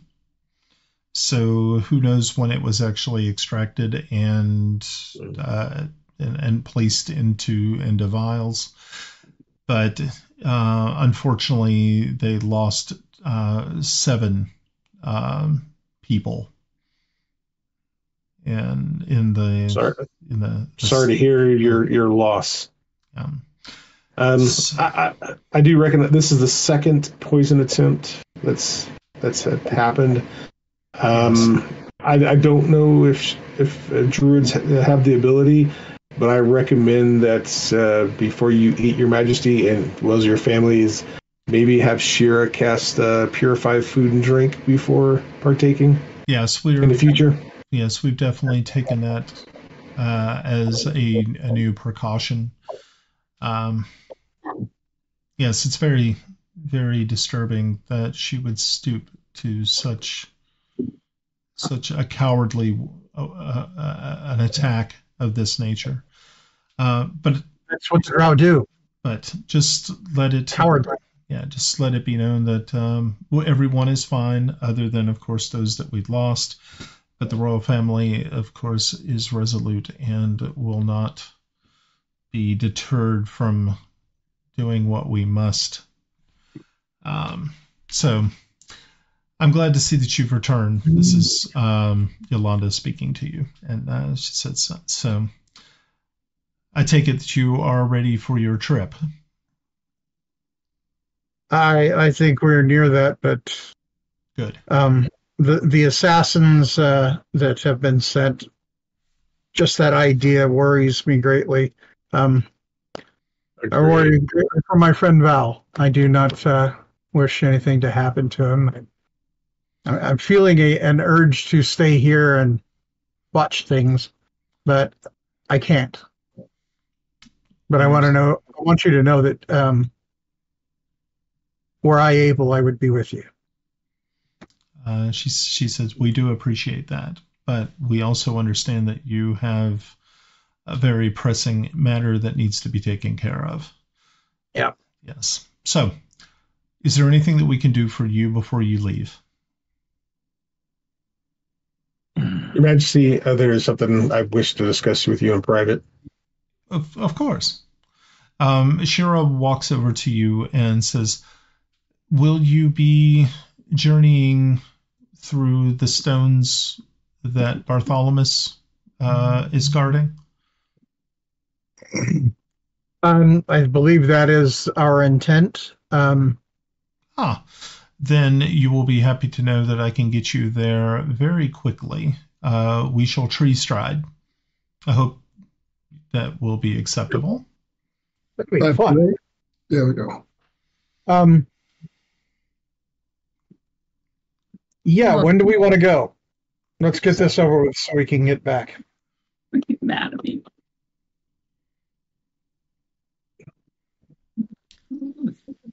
What did you say, Timble? Sorry. I said, let's go. Do you want to go now? I want to get this over with so we can get back.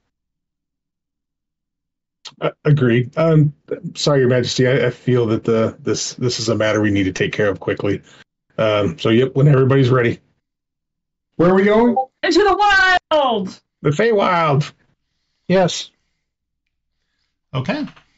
So, What whining for me? okay. You got something to say, Russ? We have. What kind of weapons do we have? Our magical ones? All the good ones? I have a bunch of pointy ones. Which one would you like? Do we have any iron ones? Man, that might be a little bit out of character. He needs to make some kind of check to make sure he knows iron is against the Fey. Give me an intelligence check. Cone of silence. Cone of silence. Intelligence, hey Russ, if you fail this, then you are a bitch. Don't roll a 1, please, for the love of God. Okay, good. Okay, it wasn't a save; it was a check. There's a difference. There's a difference. We're intelligence right here. Yeah, it's just your regular intelligence. Yeah, it's not a save. No. Oh shit. Okay, well that sucked. Look. Wait a minute. Was there anything in the books that I read about weapons in the FeyWild? Well, yeah. Look. It's your last. Wow. Jeez. Damn, that's painful. Okay. And on note, I would say that taking iron would be a great insult to Bab. I do not think that we would want that. That's why I thought that was fucking bullshit.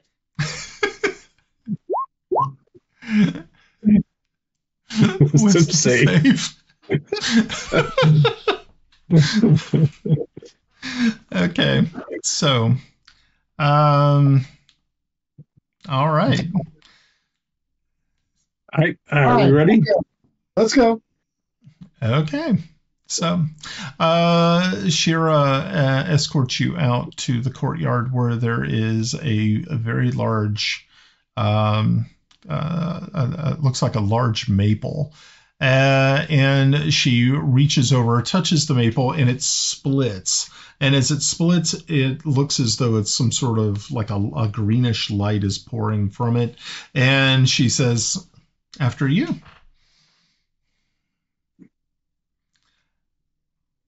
Okay. Thank you, Shira. Your help has been much appreciated. And Kelex strides through the hole.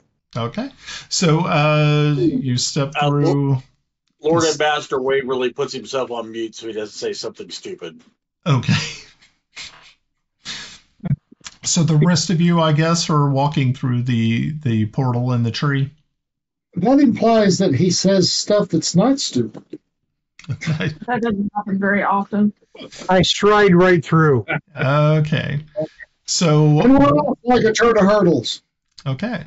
So once you all are over, you're on the other side, you see that you're stepping out of a matching tree, another maple, and it looks as though as you pass through, at the very end, Shira walks out last. Bartholomew is standing in his druid glade in the center of the stones, watching this all occur.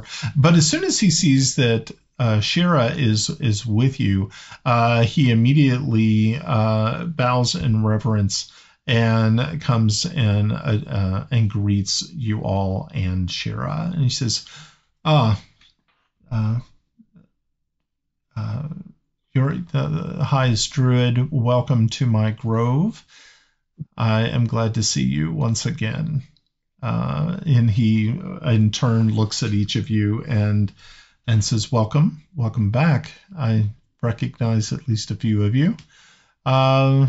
He looks over at you, Tomas, and says, oh, didn't you have a scar at one time? I did, but it's been, shall we say, rectified. Yeah. You kind of look around and catch Shira's eye, and she just kind of nods her head to you. And he says, so, highest druid, how am I to help you and your friends this night? We wish to go. How would you like to introduce us to the FeyWilds? Well, if you are ready, I can make that happen. Is there any advice you would give us? Stay on the path. Stay on the path. Yeah. Stick to the road. Stay off the moors. That sort of shit. He says, well, number one, do not make any deals with any of the Fey. They are very tricky, and they will try to pull these tricks upon you. You may also want to not use your real names, because names have power, and if you use them, they might be able to harm you in other ways. So I would choose different names, and trust me, they will try to trick you. Do you have a suitable gift for them? I'll pull out one of these and show him a gem. Okay, he says, so very good. All right. Well, we actually need to go to see Princess Pilatarina.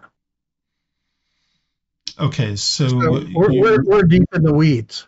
Yes. Well, most likely, what will happen is once I open up this or activate the lines that will blur the border between our worlds, usually the powers that be that control our realms will know of your intent and of your quest. And so it should place you pretty close to where you need to be. It will not put you exactly where you need to be, but it will put you close. You will, of course, if you are seeking a Dryad princess, you will, of course, go before the summer court. That in itself is not completely terrifying. But there is that. So, are you ready? We all have our fake names? We should probably work on that before we go. That'd be a good idea. I can't wait to hear these. Oh, I'll be Balin, son of Fundin. to be Lord Tomas Waverly, Ambassador of Greyhawk. What was that first name? Lord Ambassador Tomas Waverly. He doesn't know how to follow directions. No, he challenges when people put directions. Plus, I'm writing some kick-ass music over here.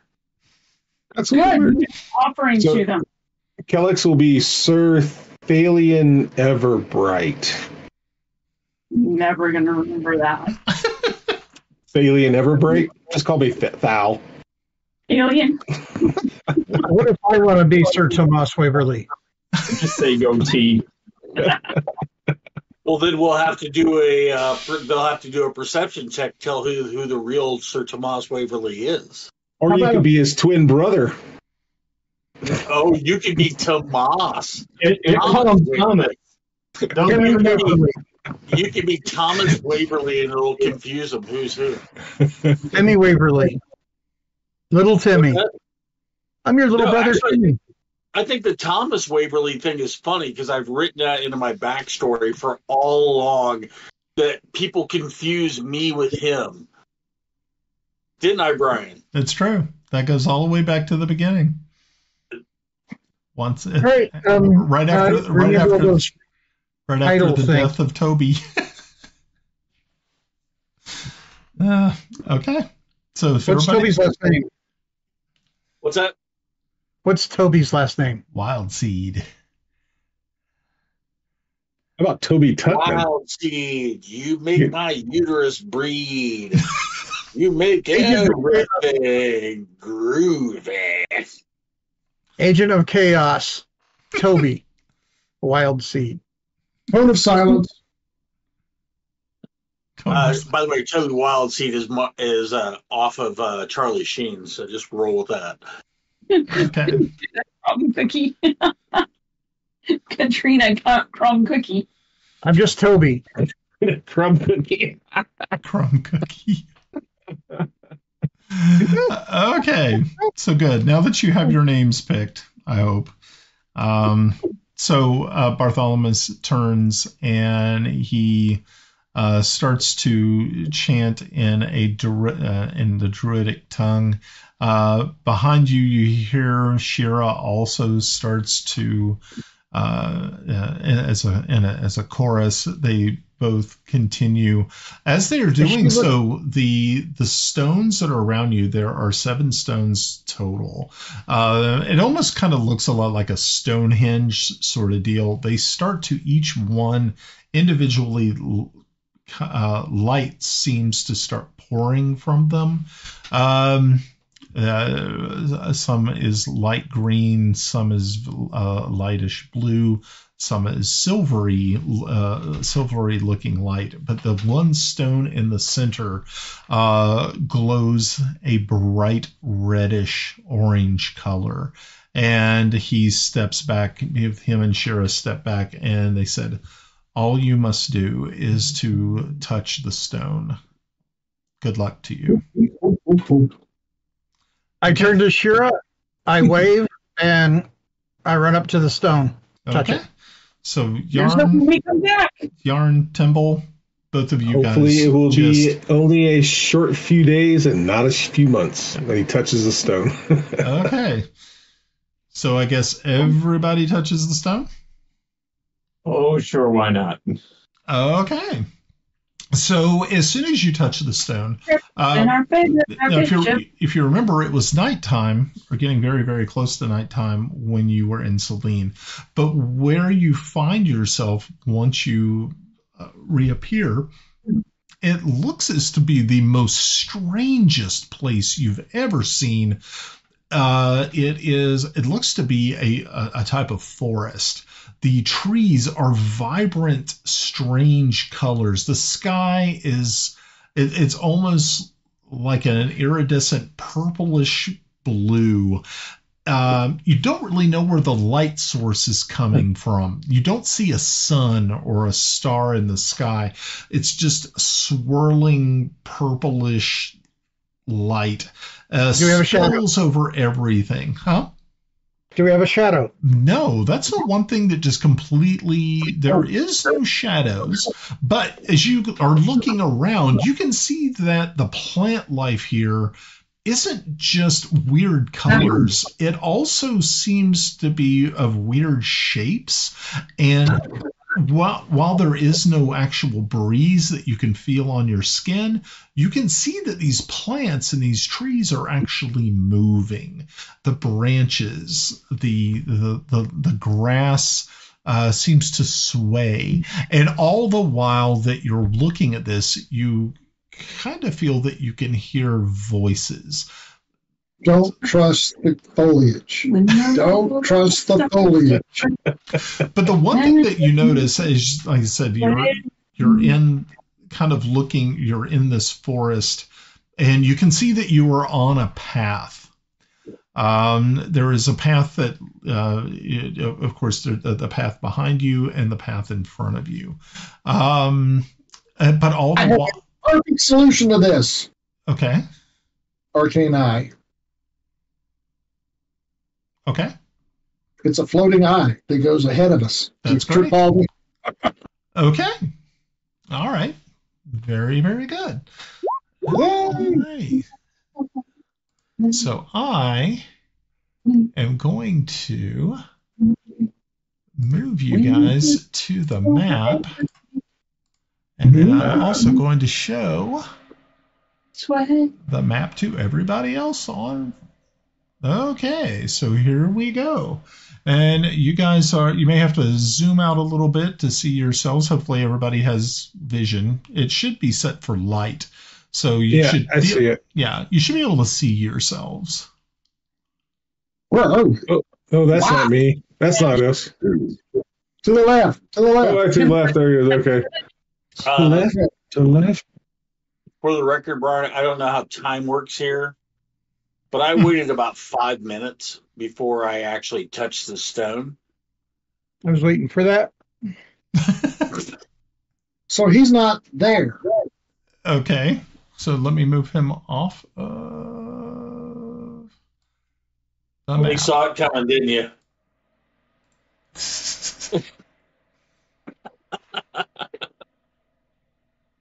I saw that smug little look as you were just sitting there. Okay, so as you all look around, you realize that one of your teammates is missing. Guess who? This should go a lot smoother now. It should. Okay. She realizes how much damage I take every round, every game for these guys. Anyway. That sounds like a problem. Okay. So waiting is not a necessity. All right. So as you cast your arcane eye, this orb looks like an eyeball appears in front of you, and you can now direct it to where you want it to go. And how far ahead do you want it to go? 30 feet. Okay, so right about there. Right about there. Okay, so let me see if I can find a suitable arcane eye. Let's see if I have one that would work. If you need one, I'll loan my arcane brown eye. Oh, jeez. Your arcane brown that wrinkled eye. brown of yours gets way too much use. Let's see if I can use that one. Okay. Bob saw that one coming. Jeez. Alrighty, so I found something that might work. It's not the prettiest, but I think it'll work. Okay. It'll work. And it can see 30 feet. Okay, that way. Cool. Okay, so for every 30 feet. And you're just trying to keep it 30 feet in front of you at all times? Right, so, and it has dark vision as well. Okay, cool. Well, yeah. Yeah, that could be useful. Could be. Maybe. I guess, I assume we follow the path, yes? Yes. Follow the bouncing eye. I say follow the yellow brick road, but that works too. Follow the bouncing eye. Okay. So, guys, you're following this path. Again, like I said, the foliage here is absolutely spectacular. and very fantastic. Everything, of course, undulates and moves. And as you get closer, your eye starts to pick up the sight of, it looks to be a large bonfire in the distance. And there seems to be shapes, humanoid shapes, dancing around this large What about the pavilion? It looks like it's just some sort of strange looking. It's like a gazebo, but it's totally overgrown with all these weird plants and things. It's very, very strange. But as you get closer and closer, you start to realize that this bonfire, there are these beautiful maidens are dancing around it. You can hear this beautiful music playing. And as you spot this and you can hear this beautiful music, you feel compelled to join the dance. And I need everybody to make a wisdom save. Great. With disadvantage, unfortunately. Brian, with my new sword, do I have to be wielding it to get the advantages, or does it have to be unsheathed, basically, for me to get the wisdom? Because you said I get wisdom saves with that. That only works if you are being overtaken by the darkness. All right.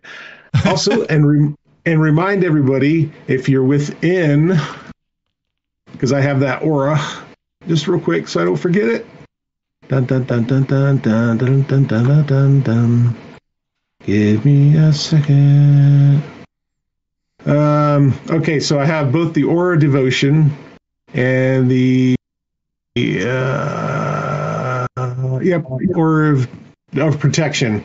So within 10 feet of me, if you're within 10 feet of me, you get a +3 to bonus to all saving throws. But while you're conscious, friendly creatures, including you within 10 feet, can't be charmed. So, okay, that's cool. Well, what's the first advantage? Yeah, so that will. You were really fast there. Yeah, everybody's like, color. Yeah, so that would kill the advantage or the disadvantage. Okay, cool. Yeah. So we still roll a save, right? Yep. All right. Well, I think my 16 is pretty good, so I think I'm going to just keep that. Thank you. Okay. What else did everybody else get? Ooh, that's a beautiful 10, Kelex. Real nice. I know. That's a 1. That's a 1. That's a 1, sir. Okay. So, okay, if you got a 17 or less, you are going to want to join in dancing with these absolutely beautiful. They look kind of elvish, but and as soon as they spot you, they immediately hold their hands out and singing and dancing, and you start to. You're compelled to move forward? Yes, you are compelled to move forward and join in the dance. And as you get into this glade, you realize that above this towering flame, this bonfire, you see these magical musical instruments are playing in the air above you. And it's just unbelievable. You just feel this you just feel overwhelmed with happiness, and you. Who was able to make their saving throws? Do I get to take the first one or the second one? You got a 23, so stick with that one. Yeah, I would stick with. If that was your first one. No. What was your first one? A 12. 12. No. You have to stick with the first one. So you are joining the dance. The dance. All right. Kelex is doing his best Knight's Tale moving. Oh, yeah. Safe to dance. Okay, so the only... Kiffi, how did you do? I think you actually made it, didn't you? Your wisdom save? Okay, so you got a 17. That's really good. Okay.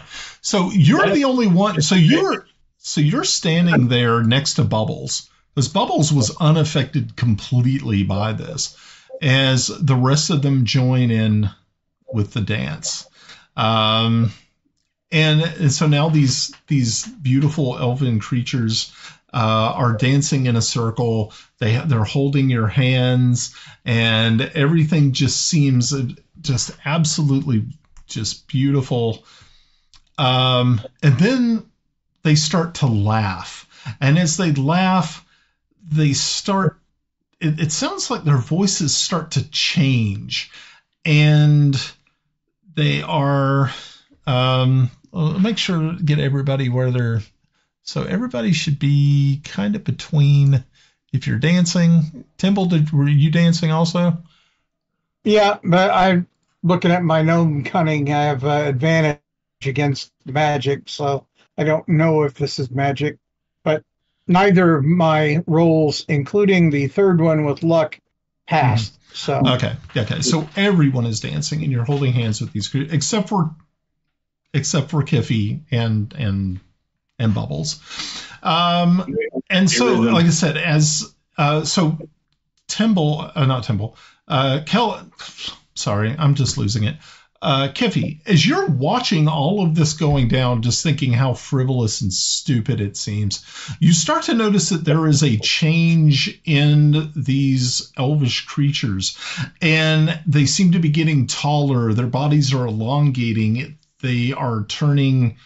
Their skin looks mottled and greenish gray, and their hair is just black and greasy. Their noses turn into hooks, like hook noses, and their eyes sink back in their skulls. And that's like waking up for a one-night stand. Yeah, you have to gnaw your arm off to get it.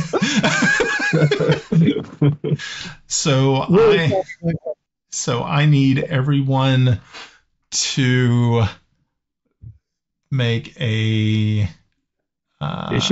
initiative roll. Yeah, let's do that. Make sure to click on your icons before you do so. Then I shall click on my little friends here. So actually, Kiffi, you can go ahead and make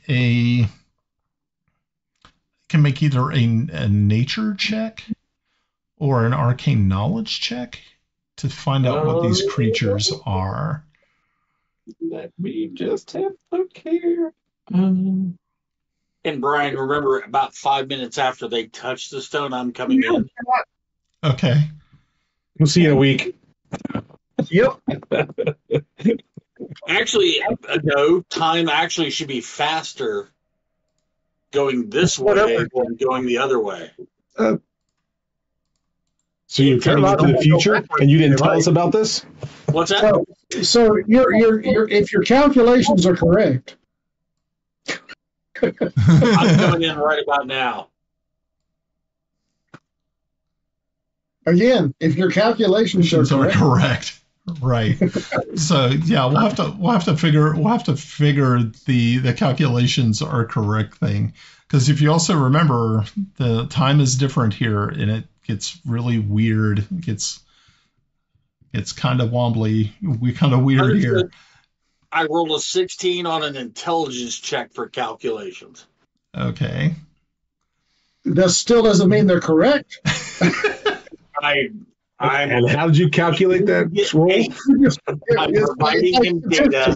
It's like statistics. It's a great way to be wrong with confidence. Right. Okay. So, Kiffi, you came up with an arcane of 14. So, Kiffi, you know a little bit about these types of creatures, but you're not really too sure if you have the exact you've heard them called hags, but you're not really too sure. There are different types of hags. There's sea hags, there's green hags, there's anise hags. There are different types of hags, but you just kind of feel that this really meets the the true and proper definition, you just kind of realize, yeah, there are hags. But as the rest of you were dancing around, the music stops, and as you're standing there, you're still kind of holding these, and you look down at these dead fish cold hands that you're holding on to, and you're like, the spell has obviously been broken. So yeah. So Timble, I don't know why you moved your character all the way over there, because you were here. Well, just saying. I was there. You can't escape. You can't escape. I don't Okay, so let me go ahead and roll for my friends, and then we will see where we end up going. Let's see, hopefully it takes. It did. Good. Oh, now you can see what they are. Isn't that special? Special. It is. Ooh, that's a natural 20. That's nice. I'm glad it was initiative. Yeah. Oh, yeah, just think if it had not been. Oh, the horror. Cool.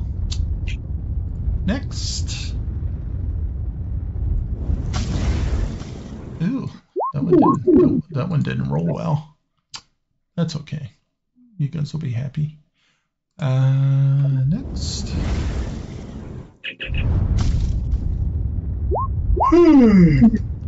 I know. I get it too.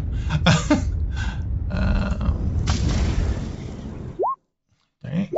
Okay, and I think we are almost. I don't know. Did I already roll that one? I don't think I did. No, I didn't roll that one yet. Alrighty. Neat. Okay, I think I got everybody. And he's in order. Wow. Okay. So, this is what you see. This is what you are. This is how it's laid out. But I think, being that it is already 9:43, it would probably be fine if we left it here as a cliffhanger. So.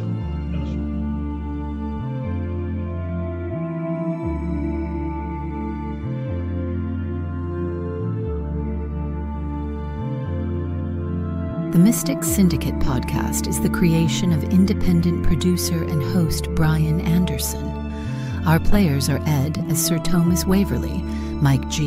Pav as Sir Kelex Zelenen, Melinda as Grenna Babbleboots, Russ as Járngrímur, Mike as Kiffi Blackhammer, and Glenn as Timble Snivenblaven. You can visit our podcast page at tmsyndicae.podbean.com.